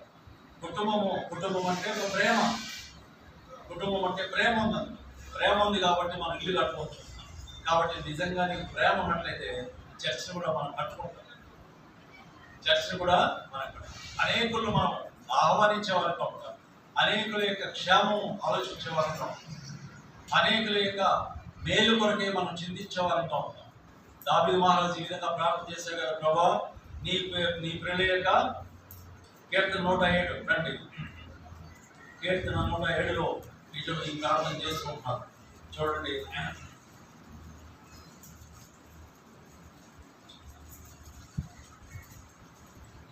106 వచ్చాం చదవండి. నీ స్వాస్థ్యమైన వారితో కూడి కొనియాడినట్టు నీ ప్రజల యందు నీకున్న దయ చొప్పున నన్ను జ్ఞాపకం తెచ్చుకోను. వారితో కలిసి నేను సంతోషించినట్లు ప్రభువా నేను నన్ను జ్ఞాపకం చేసుకున్నాను. అందరూ బాగుండాలి, అందులో నేను ఉండాలి కాదు. అందరూ క్షేమంగా ఉండాలి, ప్రభావం కూడా జ్ఞాపకం చేసుకోవాలి.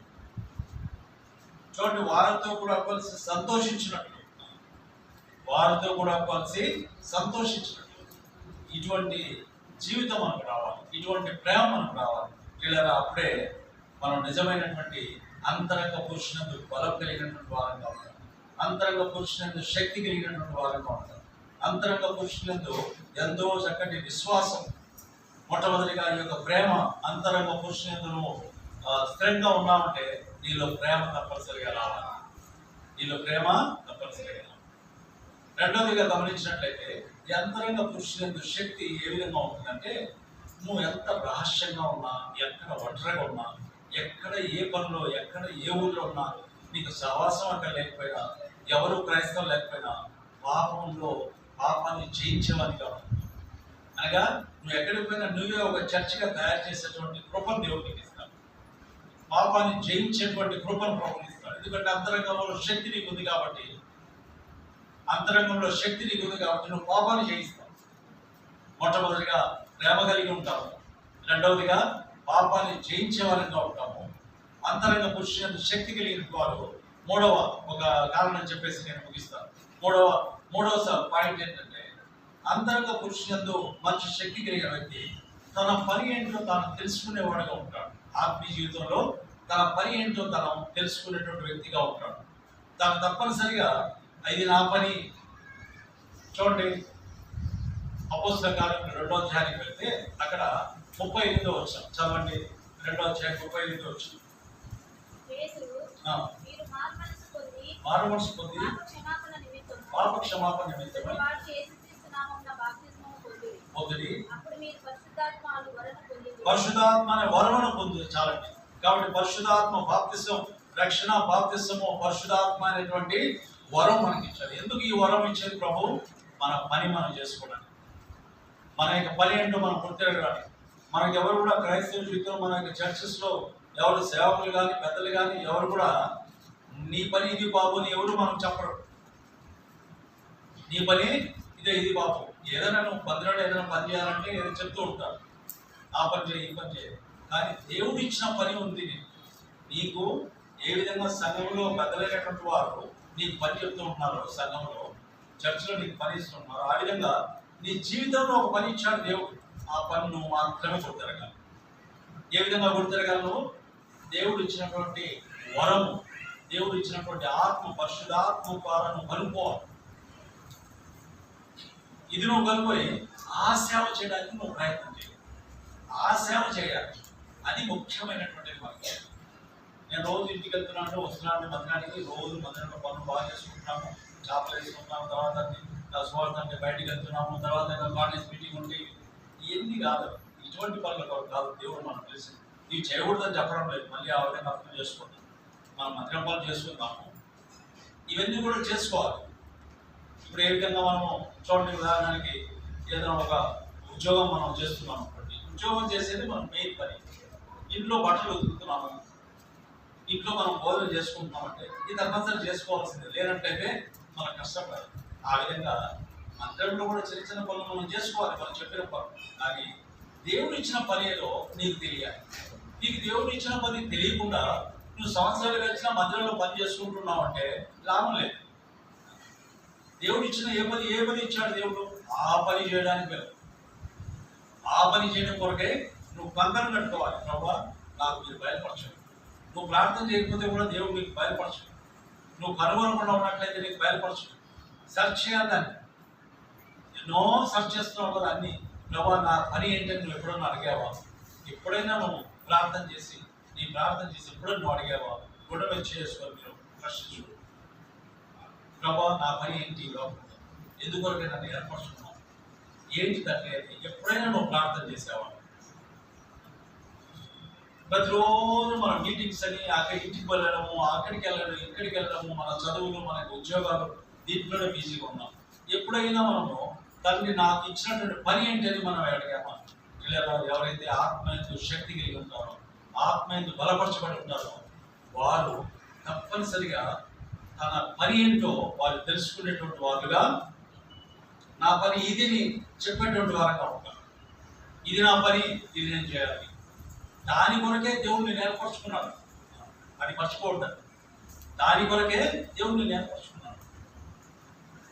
అది నువ్వు వదిలేసి గుంపులో బాగుందని చెప్పేసి రోజు గుంపులో నేను అంత ప్రైజ్ రాడు ఆ ప్రార్థనలని అనుకుంటా ఉంటే లాభం లేదు. గుంపులో ఉంటే నీకేం అర్థం కాదు కూడా. నీ పని ఏంటో నీకు అర్థం కాదు కూడా. నువ్వు ఒంటరిగా నువ్వు ప్రార్థన చేయి. ఒంటరిగా ప్రభుత్వం నువ్వు వెదగాలి, అడగాలి. ప్రభు నేను ఈరోజు మందిరానికి వెళ్తున్నాను, మెసేజ్ ఇవ్వబోచుంటున్నాను, మెసేజ్ ద్వారా కూడా నాతో మాట్లాడండి. నా పని ఏంటో నాకు తెలిసి. ఎందుకంటే దేవుడు నీ యొక్క సామర్థ్యాన్ని బట్టి కూడా నీకు పనులు ఇస్తాడు. నీ సామర్థ్యాన్ని బట్టి కూడా నీకు పనులు ఇస్తాడు. వాటిని మనం తెలుసుకొని మనం చేయడం ద్వారానే ఆశీర్వాదం. నీ పని ఏంటో నీవు తెలుసుకోలేదనుకోండి, నీ పని ఏంటో నువ్వు తెలుసుకోవడం లేదనుకోండి, ఏం చేస్తామండి మనం? మన సంఘంలో అనగా ఈ లోకంలో మనం చేసే పని మనకు తెలుసుకోకుండా పోతున్నామంటే ఏం చేస్తాం మనం? మన పని ఏంటో మనం తెలియనప్పుడు ఏం చేస్తామంటే మనం వేరే పని చేయడం కాదు, ఇంకొక విధంగా చెప్పవచ్చు. మన పని ఏంటో మనకు తెలియకుండా ఉన్నప్పుడు అన్ని పనుల్లో తలదలుస్తాం. అని అందుకంటే సస్తున్నారు సగాలు. నాకెందుకంటే ఈ పని చేయాలి అనేటువంటి విధంగా ఉండదు. అన్ని నేను చేయాలి. ఎందుకు? నీకు తెలియదు నీకు ఏ పని. ఒకవేళ నువ్వు బ్యాంకులో ఉద్యోగం చేస్తున్నావు అనుకోండి, బ్యాంకుకి వెళ్ళి నువ్వు చీపురు గడ్డ తీసుకుని అంతా క్లీన్ చేస్తావా? లేకపోతే బ్యాంకులో అన్ని ఈ లైట్స్ అన్ని కూడా పోయినాయండి నేను వేస్తావా? నాకెందుకంటే బ్యాంకులో లైట్స్ పోతే వాళ్ళు వేసుకుంటారు. ఇక్కడ చీపురు గడ్డ క్లీన్ చేసేవారు వేరే వాళ్ళు ఉన్నారు. నా పని నేను చేసుకోవాలి. అక్కడేమో నీకు ఆ బుద్ధి ఉంది. చర్చిలో మాత్రం అన్ని దాంట్లో తల దుర్చాలి. ఇది ఎక్కడ భక్తి? ఇది చర్చిలో ఎందుకు ఇంత గొడవలు? చర్చిలో ఎందుకు ఇటువంటి బేకారు ఆలోచనలు వస్తాయి మనకి? స్వార్థపూరితమైనటువంటి ఆలోచనలు ఎవరు చేయకున్నారు ఈ పనులకు. మనకి ప్రభు ఇచ్చింది చేస్తే చాలు, మనకు అదే బహుమానం. మనకి పిచ్చి పనులను చేసుకొని అందరినీ పిచ్చి పనులు చేస్తున్నాము. ప్రతి విషయంలో తల దూర్చి అందరి తలలో గుడ్డు కొట్టిస్తున్నాం. ఎందుకు నీకు అవసరము ఇవన్నీ? మన పని ఏంటో నీ పని ఏంటో నువ్వు తెలుసుకోకుండా ఉన్నట్లయితే ఇన్ని సంవత్సరాలుగా ఉంది ఏ విశ్వాసము? 20 సంవత్సరాలు నేను ఉన్నాను విశ్వాసం, 30 సంవత్సరాలు ఉంటున్నాను, నీ పని ఏంటో నీకు తెలీదు. అదేనా నీ క్రైస్తవ కథకు? కాబట్టి పిల్లల ఆత్మయందు అంతరంగ పురుషులందు స్థిరము అని అంటే ఈ 3 విషయాలు మనం గుర్తుపెట్టు. ఎన్నో విషయాలు ఉన్నాయి, నేను చెప్పడానికి సమయం లేదు. మొట్టమొదటిగా అంతరంగ జీవితంలో చక్కగా ఉన్నప్పుడు, అంతరంగ పురుషులందు బలం కలిగి ఉన్నప్పుడు ప్రేమ కలిగి ఉంటారు. రెండవదిగా మనం గమనించినట్లయితే ఏం చెప్పాను? పాపం మీద జయము పొందేటువంటి వారంగా. పాపం మీద జయం. ఎక్కడ ఓడిపోమండి. ఎందుకంటే అంతరంగ పురుషుల్లో మనకు శక్తి ఉంది, అంతరంగ పురుషుల్లో బలం ఉంది. ఎందుకు పడిపోతాం? ఎక్కడ పడిపోతాం. చాలా మంది ఏదో అసలు స్పెషల్ మీటింగ్స్ ఉంటేనే ఒక విధంగా రివైవల్ వచ్చినట్టు ఉంటుంది, మళ్ళీ స్పెషల్ మీటింగ్ అయిపోయినట్టు దుస్సని వెళ్ళిపోతుంది. ఇదేంటి భక్తి? ఇది కాదు భక్తి. కాబట్టి రెండవదిగా పాపం మీద జయము, మూడవదిగా చివరిగా నీ పని ఏంటో నువ్వు తెలుసుకో.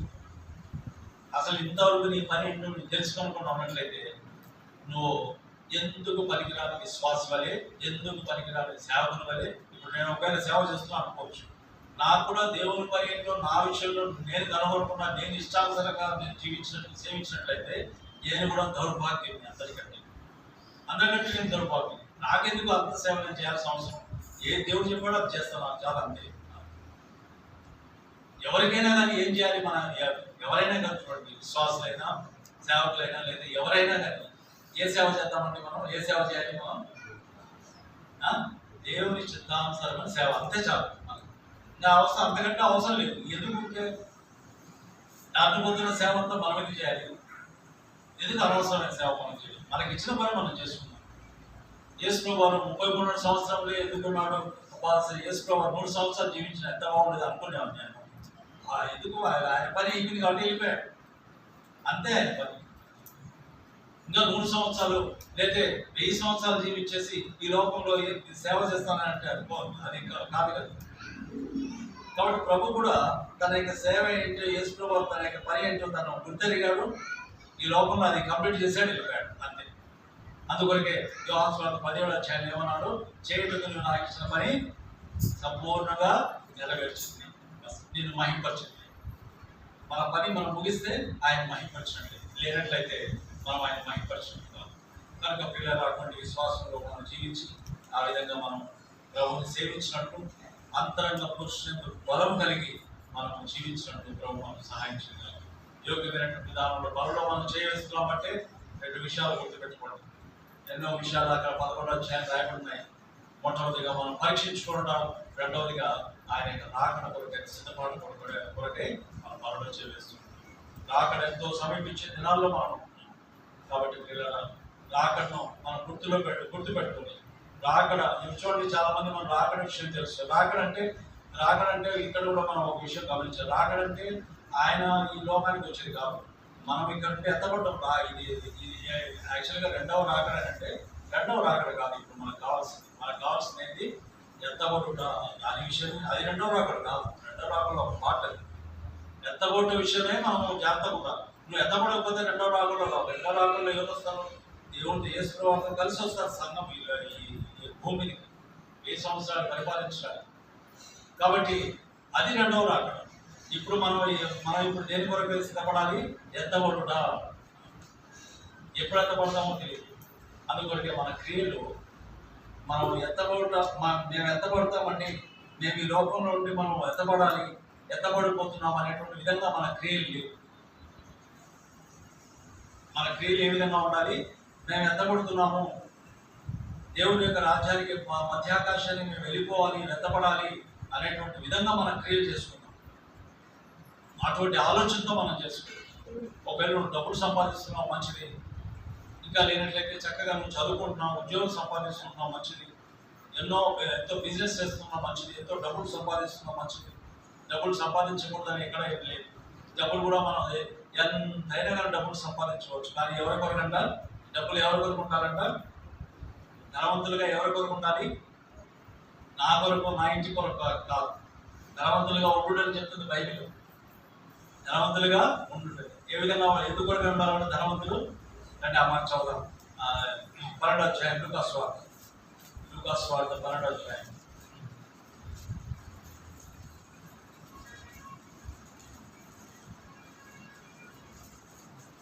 21వ వచనం చదవండి. 21వ వచనం.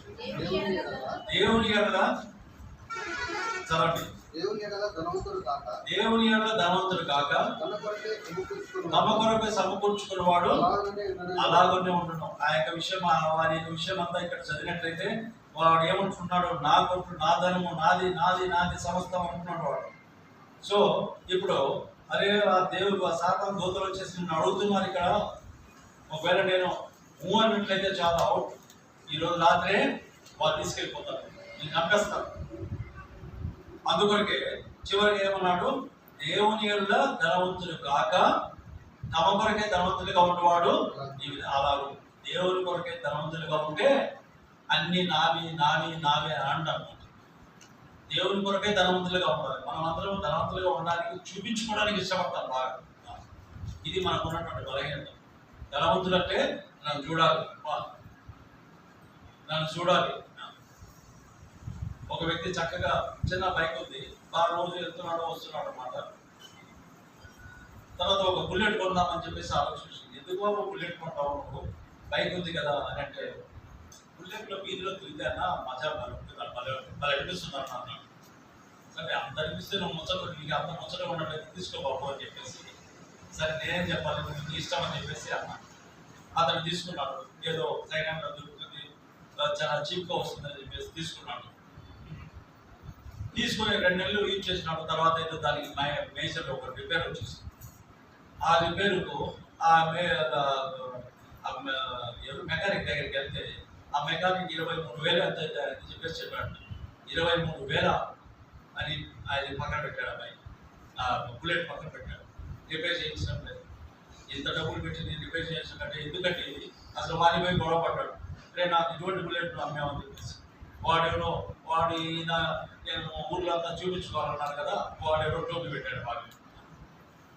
సో ఆ విధంగా ఇప్పుడు పడింది నా చిన్న బైక్లోనే ఇప్పుడు వెళ్ళిపోతున్నాను. చూడండి, 1,20,000 పెట్టుకున్నాడు. సో ఇటువంటి వాటికి పోయి మనం ధనవంతులుగా ఉంటే మనం చూపించుకోవడానికి వాళ్ళు ఇష్టపడతాం. అది మనకు ఉన్నటువంటి బలహీనత. సాతాను స్వభావం ఇది, చూపించుకోవడానికి ఇష్టపడుతూ ఉంటాం. కాబట్టి ధనవంతులుగా ఉంటే మనం దేవుని దగ్గర ధనవంతులుగా ఉండాలి, దేవుని కొరకే ఉండాలి. ఆ విధంగా ఉన్నప్పుడే మనం ఆశీర్వదించబడతాం. లేనట్లయితే మనము మన కుటుంబం అంతా నష్టపోతాం. కాబట్టి పిల్లల ఆ విధంగా మనం పరీక్షించుకున్నటువంటి వారమై యోగ్యమైనటువంటి విధానాన్ని బాగా చేయలేనట్లు ప్రభు మనకు సహాయం చేయాలి.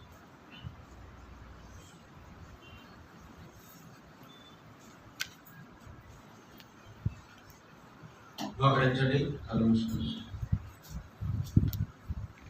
దేవుడు తన మాటల ద్వారా మనందరితో చక్కగా మాట్లాడుతూ మనం ఏకించబడాలి, మనం గ్రహించుకోవాలి, దాన్ని తెలుసుకోవాలని దేవుడు ఎంతో చక్కగా మనతో మాట్లాడాడు. నాతో కూడా ప్రభు మాట్లాడుతున్నాడు. నా పని ఏమిటి అనేది నేను తెలుసుకోవాలి.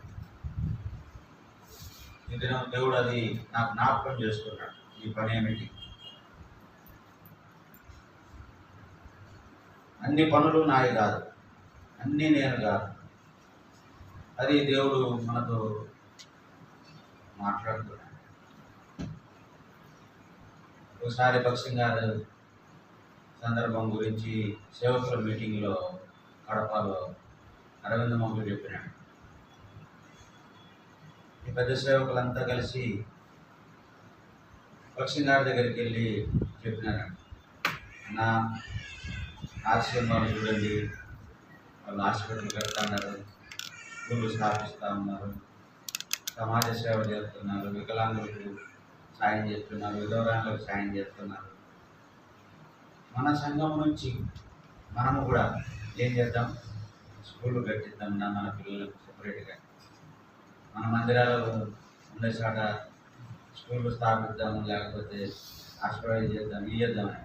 అప్పుడు భక్సింగ్ గారు ఒకటే అన్నాడు, నా పని కాదన్నాడు. ఏమన్నాడు చెప్పండి? దేవుడు వాళ్ళకి ఇచ్చిన పని, అది వాళ్ళు చేసిన. దేవుడు నన్ను ఆ పని కొరకు పిలవాలి. అర్థమైందా మనకు? ఈయన దేవుడు ఎందుకు పిలిచినాడు? ఈయన పని ఏది? ఆత్మలను సంపాదించి సంఘముగా కట్టే పని, సంఘాలు కట్టే పని. పశ్చిమగారి సంఘాలు,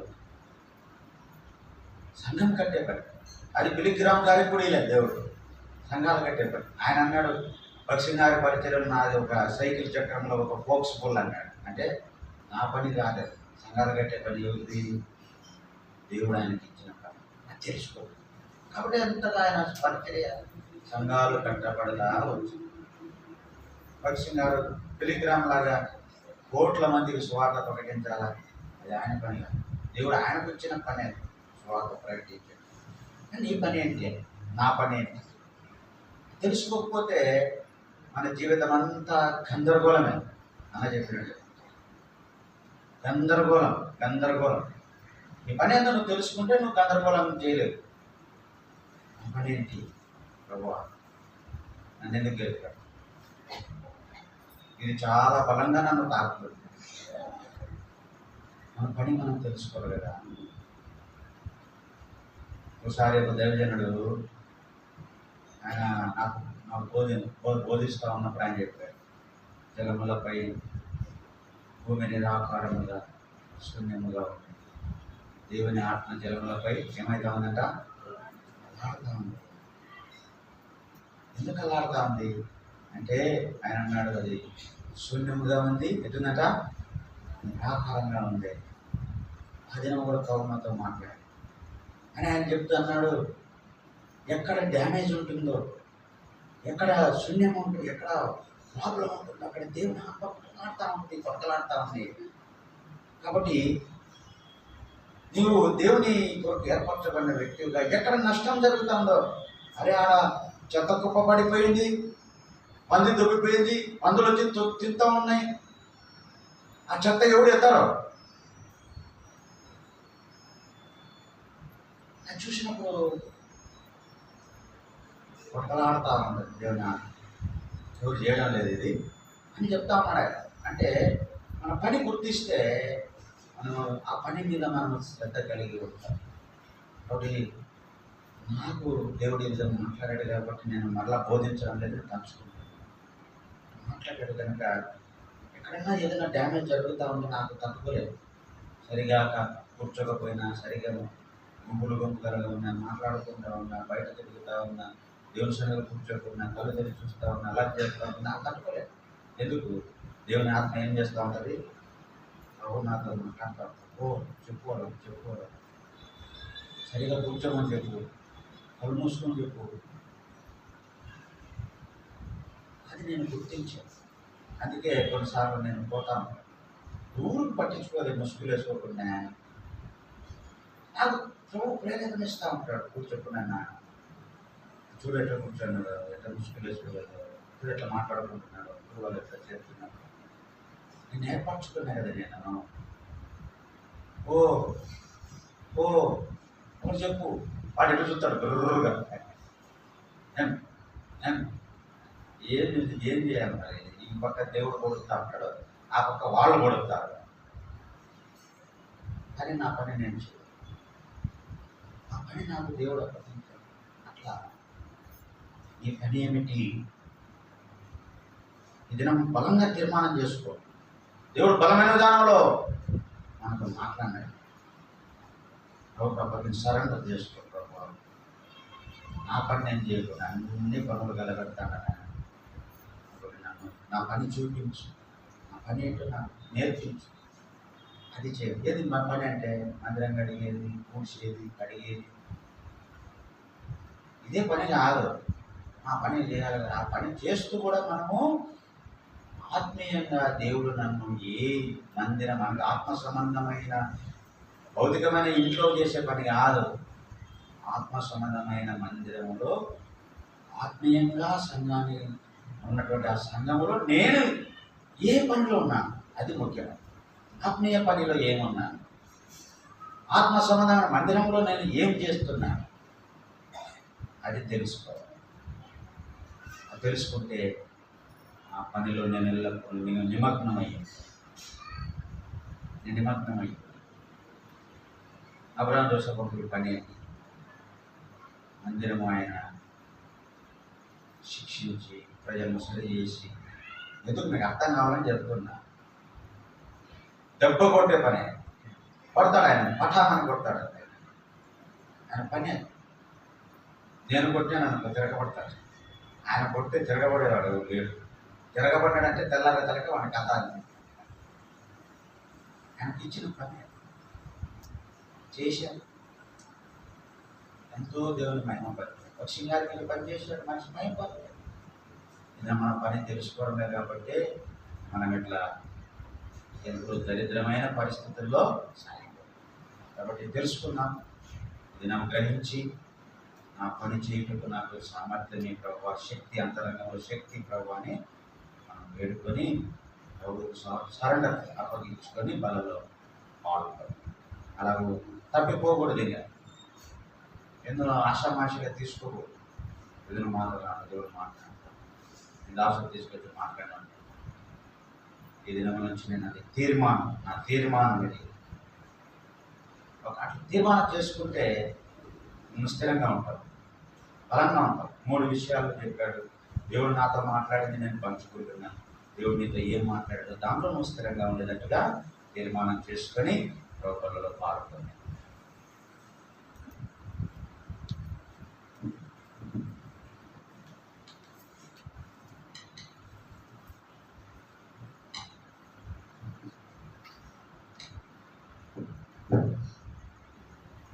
తండ్రి యేసుక్రీస్తు ప్రభు నామమున ఈ పాదాల వందనాలు చెల్లిస్తున్నాం ప్రభు. మాట్లాడే దేవుడు మా క్షేమము కోరి, దశలోనిక సంఘం యొక్క క్షేమము కోరి ఆత్మ సమాధాన మందిరముగా నాకు నిర్మించబడాలి. నీ రాకడ కొరకలాగా నేను సిద్ధపడాలో, ఎత్తబడేటువంటి మొదటి మార్పు చెందేటువంటి ఆ గుంపులో మేము ఉండాలంటే అలాగ నేను సిద్ధపడాలి. జ్ఞాపకం చేసేటండి. ఎన్నోసార్లు వెళ్తున్నాం, వారాలు వెంబడి, సంవత్సరాలు వెంబడి దినాలు గతించిపోతున్నాయి. కానీ మాలో ప్రభావ ఈ వాక్యం చోటు లేని స్థితి కనబడక యాంత్రికమైపోయినాం, అలవాటు అయిపోయినాం, ఏదో సాగిపోతున్నాం. కానీ జీవం లేదు, శక్తి లేదు, అంతరంగంలో బలం లేదు అని గ్రహించలేకపోతున్నాము. కానీ బలహీనంగా ఉండే బలాటులు అనుకుంటున్నాం, శక్తి లేని వారిని ఉండే శక్తివంతులు అనుకుంటున్నాం, మోసపోతున్నాం. తండ్రి క్షమించి అడిగి పరిశుద్ధపరచి నూతనపరచుము ప్రభావ, బలపరచుము ప్రభావ, గ్రహింపు దయచేయము, వెలిగింపు దయచేయము, అంతరంగము తెరవబడినట్లుగా చేయము దేవా. నిజం వాళ్ళ మాటల అంతరంగంలో చొచ్చుకొని పోయి అనేకులు పరిశుద్ధపరచబడినట్లుగా, నూతనపరచబడినట్లుగా సహాయం చేయదేవా. వాక్యం విని విడిచిపెట్టకుండా సహాయం చేయి. హృదయాల్లో భద్రపరచు. మంచి తీర్మానంలోనికి వచ్చేటట్టుగా ప్రజలను సిద్ధపరుచుతారు. నన్ను సిద్ధపరచు. అలాగే మేము జీవించి వచ్చినప్పుడు దినములు సరళమైపోయినాయి. ఎత్తబడేటువంటి గుంపులు మేము సాయం చేయండి.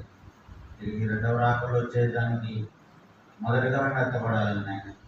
అవి ఎత్తబడకపోతే ఆ 2వ రాకల్లో మేము రాలేము. ప్రభువా 1000 ఏళ్ళ మీద పరిపాలించు కనుక ప్రభువా కనికరించి ఎత్తబడేటువంటి గుంపులో ఉంటున్నట్లుగా మా ఆత్మీయ జీవితాలు సిద్ధపరచుకున్నట్టుకు కట్టుకున్నట్టుకు సహాయం చేయమని ప్రార్థిస్తూ, ఈ వాక్యము వెలుగు కొరకై నీకు స్తోత్రము. ఈ వాక్యమును దీవించి మా అందరికీ అది మా భద్రపరిచి ఫలిపురంలో తీసుకుంటామని ఈ పాదాలు పట్టుకుంటూ మీ శరీరాన్ని సాధిస్తున్నట్లు నిరక్కన పాత్ర యోగ్యంగా పాల్గొనడానికి సాయం చేయడం యేసు ప్రభువు నామమున స్తుతించి ప్రార్థించి వేడుకుంటున్నాము తండ్రి. ఆమేన్.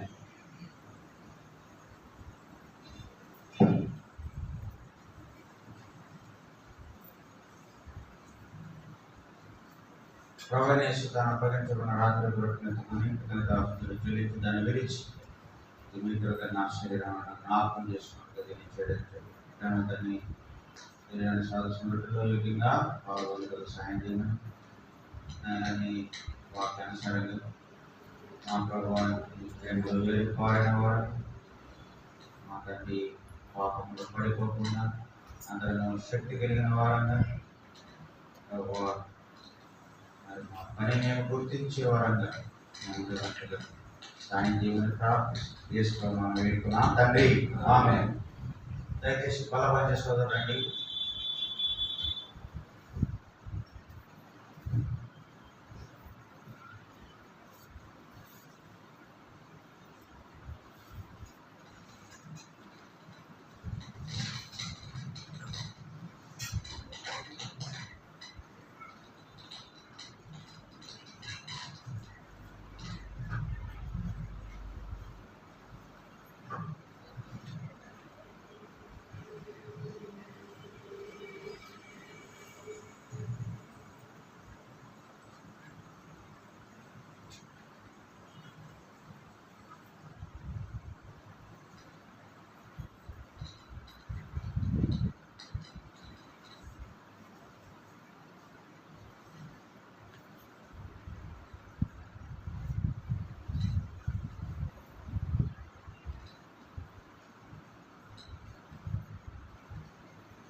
ఎవరైతే వాక్యానుసారంగా పరీక్షించుకుంటున్నారో అలాంటి వారు కనబడే విధంగా మీ చేతి చూపించండి. దయచేసి తెలియని వారు, కొత్త వారు దయతో పాల్గొనండి. స్త్రీలు పైకి మోకరించండి, మా భూమికి మోకరించకండి, స్టడీగా మోకరించండి. మీ మధ్యలో బల తీసుకురావడానికి కష్టమైంది. తల మోకరించద్దు, తల భూమికి పెట్టద్దు, పైకి తీసుకో. అలాకంటే పైగా నేను చేయగలను.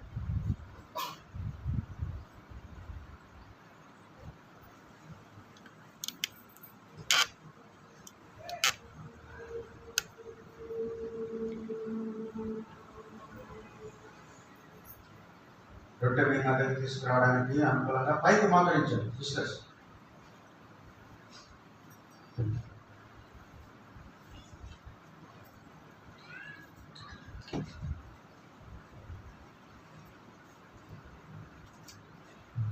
ఎవరైనా ప్రేయర్ రిక్వెస్ట్ రాయాలనుకుంటే గేట్ దగ్గర రిక్వెస్ట్ పేపర్లు ఉంటాయి, మీరు తీసుకొని రాయండి.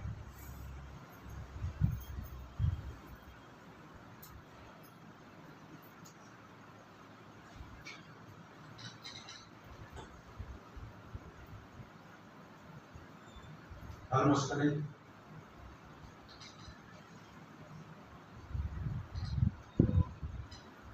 ప్రార్థనలో రండి. వాక్యం విన్నాము, దాన్ని ఎవరు వేసుకోవాలి.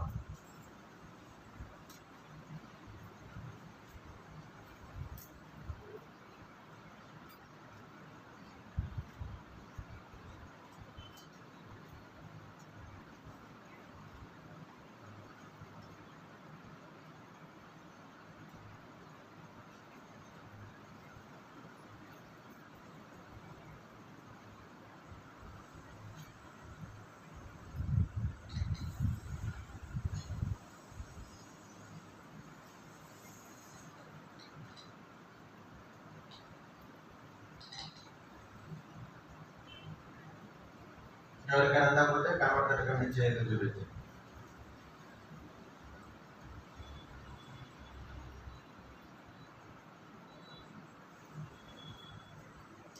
ఆ ప్రకారమే భోజనమైన పిమ్మటైన పాత్ర ఎత్తుకొని పాత్ర నది పాల్గొన్నప్పుడు నన్ను జ్ఞాపకం చేసుకున్నట్టుగా ఇది చేయించాడు. అభివృద్ధి ఈ పాదాలు కొందనాలు ఈ రక్తానికి సహజమైన పాత్రను పట్టించుకో. మా కొరకై మీ రక్తం చిందించిన మమ్మల్ని రాజ్యంలో చేర్చుకోవాలని వచ్చినప్పుడు ఎత్తబడేటువంటి వారంగా ఉండాలని మా కొరకు ప్రాణం పెట్టి రక్తంగా చేద్దామని రక్తాన్ని సాదృశ్యమైన పాత్రలు విధంగా పాల్గొనేందుకు సాయం చేయండి. మా తండ్రి అంత పురుషుల్లో శక్తి కలిగిన వారంగా మేము ఎలాగో మీరు దాసుల ద్వారా చూపించారు. అంతరంగ పురుషుల్లో శక్తి కలిగి ఉండడం ద్వారా ప్రేమ అనేది మా జీవితంలో కలిగి ప్రభాది మా హృదయంలో కుమరించు. పాపం పైన విజయము మాకు దయచేయండి. పాపంలో పడిపోకుండా కాపాడండి.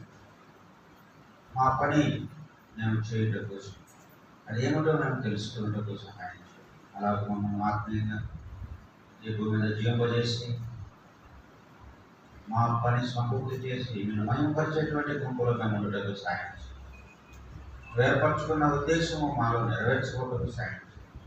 ఎందుకంటే చెల్లించు మహిమ ఘనత ప్రభావం అయితే చెల్లించుకుని అప్పగించు చేసుకోవడం ప్రాణ పేరు నాకు తండ్రి ఆమె ఎవరైతే పాలు పొందారో కాబట్టి చేతి చూపిస్తే మీ దగ్గరికి పాత్ర తీసుకొని రావచ్చు.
కనబడేటట్టుగా మీ చేతి చూపించండి. మీ దగ్గరికి తీసుకొని రావాలి.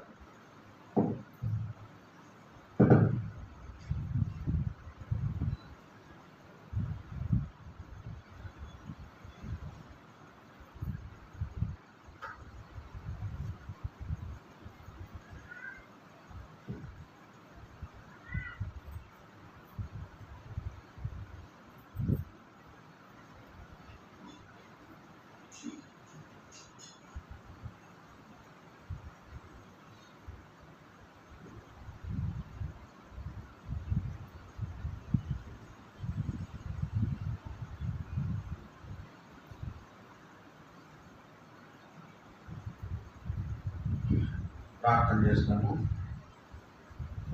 ప్రేమగల తండ్రి, పరిశుద్ధుడైన దేవా, యేసుక్రీస్తు ప్రభువు నామమున పాదాలు స్తోత్రాలు చెల్లించుకుంటున్నాం తండ్రి.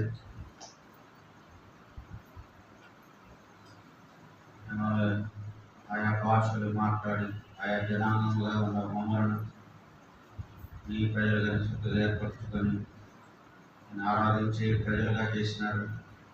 దేవానికి స్తోత్రాలు.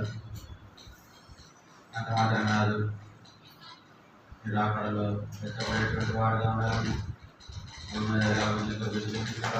చూపించి మీరు నడిపిస్తూ సంగమ సహవాసం పోషిస్తున్నారు. మీకు ఎంత దినాల్లో ఎలా ఉండాలో కూడా వాక్యం మీరు మాతో మాట్లాడి బయలుపరిచినందుకు అలా మేము జీవించినట్లుగా మాకు సాయం. ప్రభా ఈ రొట్టె రసం మా కొరకై మీరు సిద్ధపరిచి మీరు ఆటపడడానికి సిద్ధపరిచిన స్తోత్రాలు ఆలస్యంగా వేదిక బిడ్డకు ఇచ్చిన కృపణులైన మిగిలిన దర్శన జ్ఞాపకం చేసిన అనేకులు రక్షించబడిన మమ్మల్ని చేర్చబడి రాకలకు సిద్ధపడినట్లు కొన్ని ప్రార్థన మనం క్షణం తీసుకొని వస్తున్నాం తండ్రి. సోదరి దుఃఖనమ్మ ఆరోగ్య విషయంలో మీరే సాయం చేయండి. రక్షణ కొరకు కూడా ప్రార్థిస్తున్నాం, మీరే సాయం చేయండి. అలాగే మీ కృపను దయచేయండి. అలాగే దేవుడు జనముఖపల్లి రేపు కంటి ఆపరేషన్ ఇంకా సాయం చేసి నామకమైన తెచ్చుకోమని ప్రార్థిస్తున్నాం. సభా ప్రేమ తల్లి రామపల్లి విజయ్ కుమారి టీఎస్ ఎగ్జామ్ రాష్ట్రంలో జ్ఞాపకం చేసుకుని 8వ తారీఖున మధ్యాహ్నము ప్రభా 10వ తారీఖు ఉదయం 19 ఉదయం 24 ఉదయం 25 ఉదయం టీఎస్ ఎగ్జామ్ ఉంటుండగా మీరే సాయం. అలాగే Rajeshwari Janmashtami B Tech final exam ఉంది ప్రభా, మీరే సహాయం చేయండి. అలాగే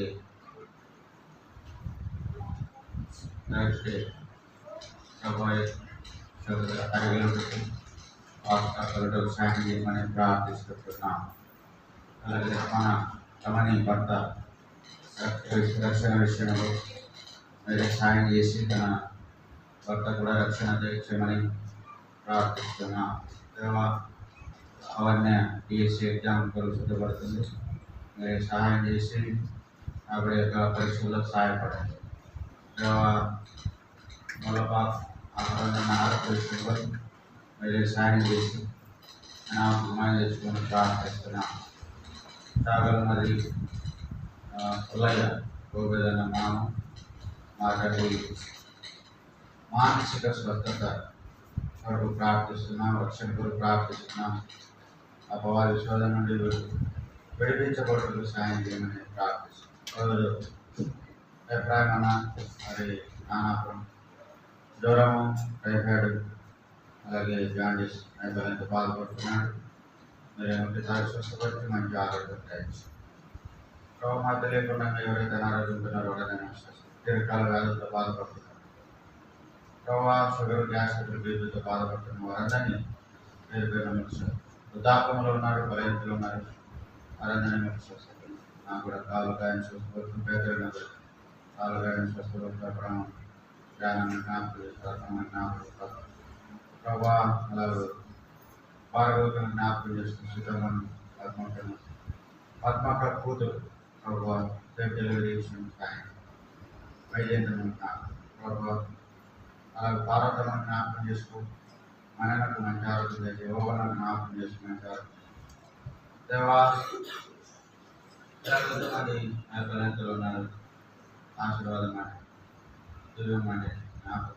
ఎంతోమంది వృద్ధులు బలహీనతలు ఉంటున్నారు. వారి సంజమ్మ ప్రభా మరి జ్ఞాపకం చేసుకుంటుంది, దాని మంచి ఆరోగ్యం అది.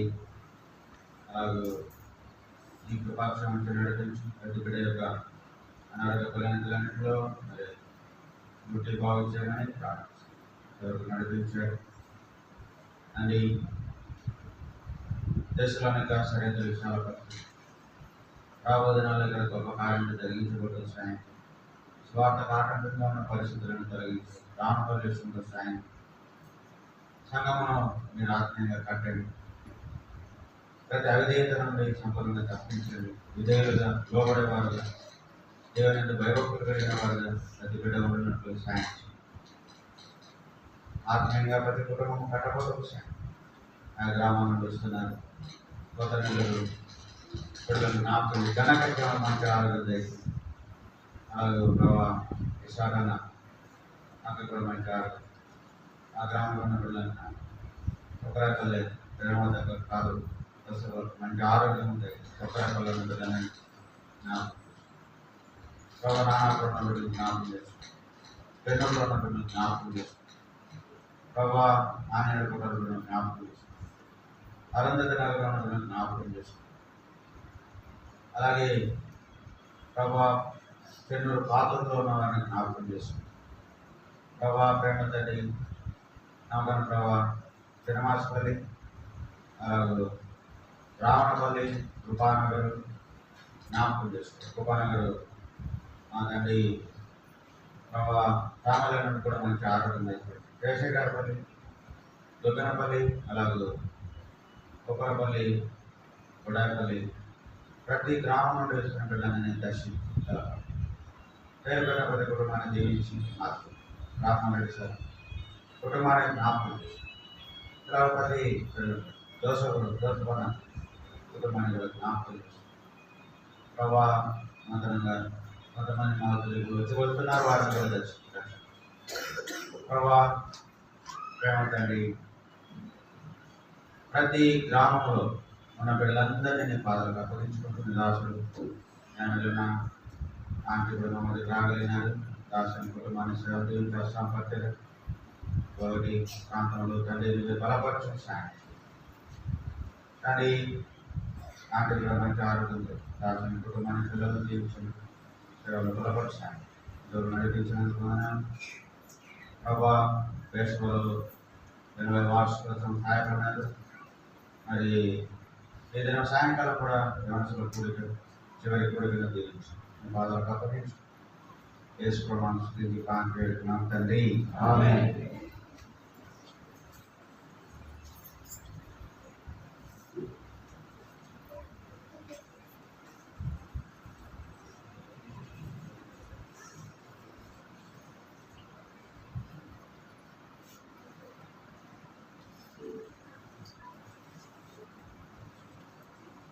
చిన్నబడి పాట పాడుతుండగా మన కారణాలు ప్రోత్సాహిస్తాం.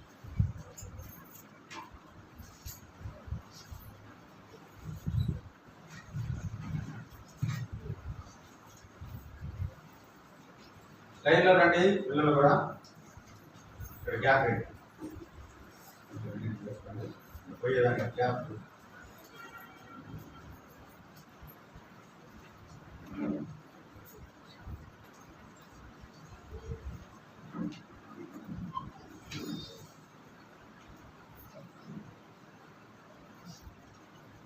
ఐదు 539 కొన్ని పుస్తకాలు 533 యేసు మనతో ఉండగా ధైర్యముతో సాగు.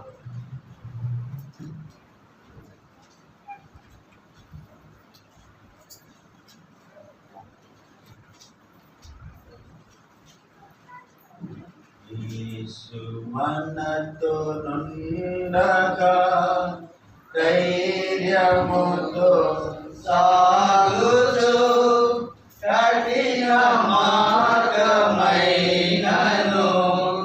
వెనుకకు తిరుగము. కఠిన మార్గమైనను వెనుకకు తిరుగము.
వారి కార్యక్రమము ప్రభు చిత్తం అయితే ఈ వారంలో జరిగే కార్యక్రమాలు జ్ఞాపకం పెట్టుకోండి. ఈ దినం సాయంకాలం 4 గంటలకు యవనస్తుల కూడిక, తిరిగి సాయంత్రం 7 గంటలకు మరి సువార్త కూడిక, అనగా 80 సంవత్సరాల ప్రత్యేక కూడికలు చివరి కూడిక బేర్షబాలో కడపలో మనం కలిగి ఉంటాం. కాబట్టి ముందుగా మరి వ్యాను పనిచేయడం లేదు కాబట్టి ఆటో ఏర్పాటు చేశాము. వచ్చేవారం ముందుగా తెలపండి. కనుక ఇక్కడ సాయంత్రము 6:30 గంటలకు ఆటో బయలుదేరుతుంది. యవనస్తులు కొడుకు యవనస్తులు వెళ్ళాలనుకున్న వారు మీరు సొంతంగా వెళ్ళచ్చు. తర్వాత సోమవారము ఉదయం 6 గంటలకు గొలుసు ప్రార్థన. తర్వాత మంగళవారము సాయంకాలము 7 గంటలకు సంఘ ప్రార్థన. బుధవారం సాయంకాలము గ్రామాల పరిచర్య మనం కలిగి ఉంటాము. కొత్త నెల్లూరు, తర్వాత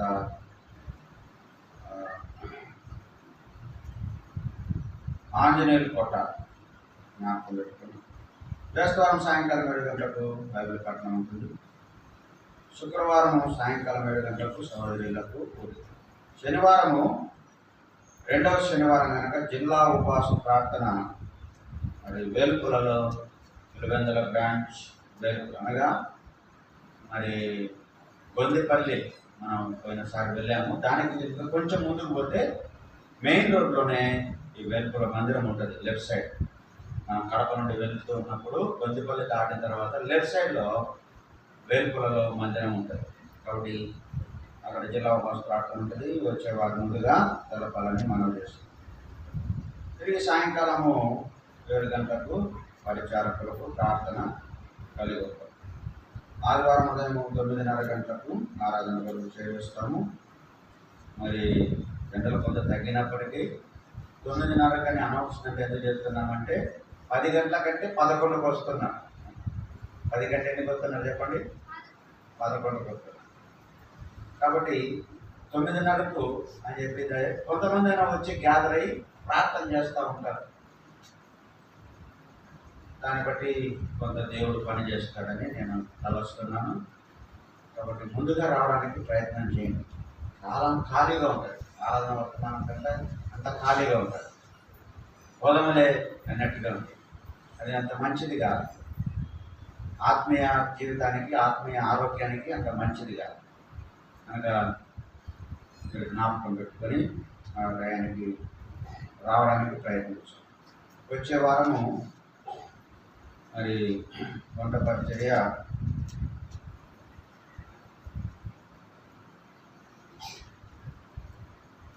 సోదరి లలితక్క, సోదరి భాగ్యమ్మ, సోదరి చిన్న భాగ్యమ్మ, సోదరి గంగాదేవి జ్ఞాపకం పెట్టుకోండి. వచ్చే ఆదివారం వంట పరిచర్యలో మీరు పాల్గొనడం మనం చూస్తాం. మందిరంలో సీసీ కెమెరాలు కూడా ఏర్పాటు చేయబడడానికి కూడా ప్రార్థన చేయాలని మనం చూస్తాం.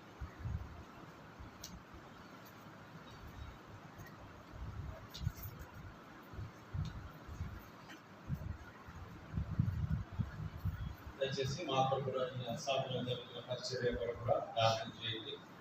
ఈ ప్రార్థన అవసరం ఎంతో కష్టతరమైన పరిస్థితి. ఈ దినాల్లో ఇంకా ఎక్కువగా గవర్నమెంట్ కూడా చాలా ప్రాబ్లమ్స్ వస్తున్నాయి. మీరు కూడా దయచేసి అసాధ్య పరిచర్యకి నేను గువాహటిలో ఉంటాను. ఇక్కడ విశాఖపట్నం నుండి వచ్చిన బాబు మా దగ్గర నుండి దాదాపు 550 కిలోమీటర్ల దూరంలో ఉంటాడు అనమాట. పోవైన బాబుతో ప్రార్థన చేయండి. ఇంకా పరిచయాన్ని విస్తరించినట్టు. తర్వాత అరవణి అగర్తలాలో ఉన్నాడు ఆయన కొడుకు. తర్వాత నతారేలు ఆయన కూడా దిగులుగడికి వచ్చి సేవ చేస్తున్నాడు. ఆయన కూడా ప్రార్థన చేయండి. తిరిగి వచ్చాడు, మళ్ళీ వచ్చాడు, అక్కడ ప్రభు మాట్లాడుతున్నాడని. సో ఆయన కూడా ప్రార్థన చేయండి. నతారేలు బాబు తర్వాత ఆరాధన మరి నాన్న కూడా ప్రార్థన చేయండి. ఈ విధంగా మా ఇంట్లో వాళ్ళకి కూడా దయచేసి ప్రార్థన చేయండి. మా అన్న ద్రాక్ష కూడా మీకు ప్రార్థన చేయండి. రెండు ఈ విషయాలన్నీ కలిగి మనకి ప్రార్థన. పరిశుద్ధుల తండ్రి, కృపగల మా దేవ, మీకు ఎంతో స్తోత్రం చెల్లించుకుంటున్నాము. దేవ ఈ యొక్క ఉదయకాల సమయంలో మీ సన్నిధిని మాతో కూడా ఉంచడానికి దేవ మీకు ఎంతో స్తోత్రంలో దయగల తండ్రి. మరి ఎంతవరకు వాక్యమును దీన్ని పెట్టి కలిగి చేయండి. తండ్రి ఆరాధన వర్తమానం ద్వారా మరి తల వర్తమానం ద్వారా మీరు మాతో మాట్లాడుతుంటే తండ్రి స్తోత్రములు దయగల మా ప్రభావ. మరి ఈ విధంగా మరి ముఖ్యంగా యవనస్తుల కొరికే ప్రార్థిస్తున్నాను. ఏ వాయిస్ తండ్రి ఇంకా మంచి విశ్వాసంలోనూ మా ప్రభావం రక్షణ మార్గదర్శనం ప్రార్థిస్తున్నాం. దేవ మరి నీ కొరకే జీవించడం కొరకే తండ్రి మరి యవనస్తులైనటువంటి తండ్రి రైతు బాయ్స్ గర్ల్స్ కొరకే ప్రార్థిస్తున్నాం.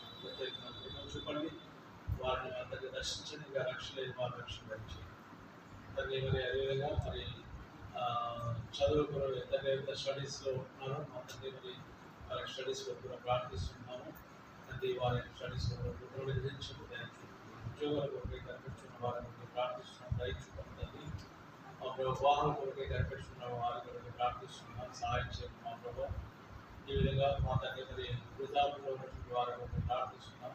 తండ్రి మంచి ఆరోగ్యాన్ని బాగా దయచేయండి. ఇంతకుముందు తండ్రి మరి బాబు కూడా మరొకసారి ప్రార్థిస్తున్నాం.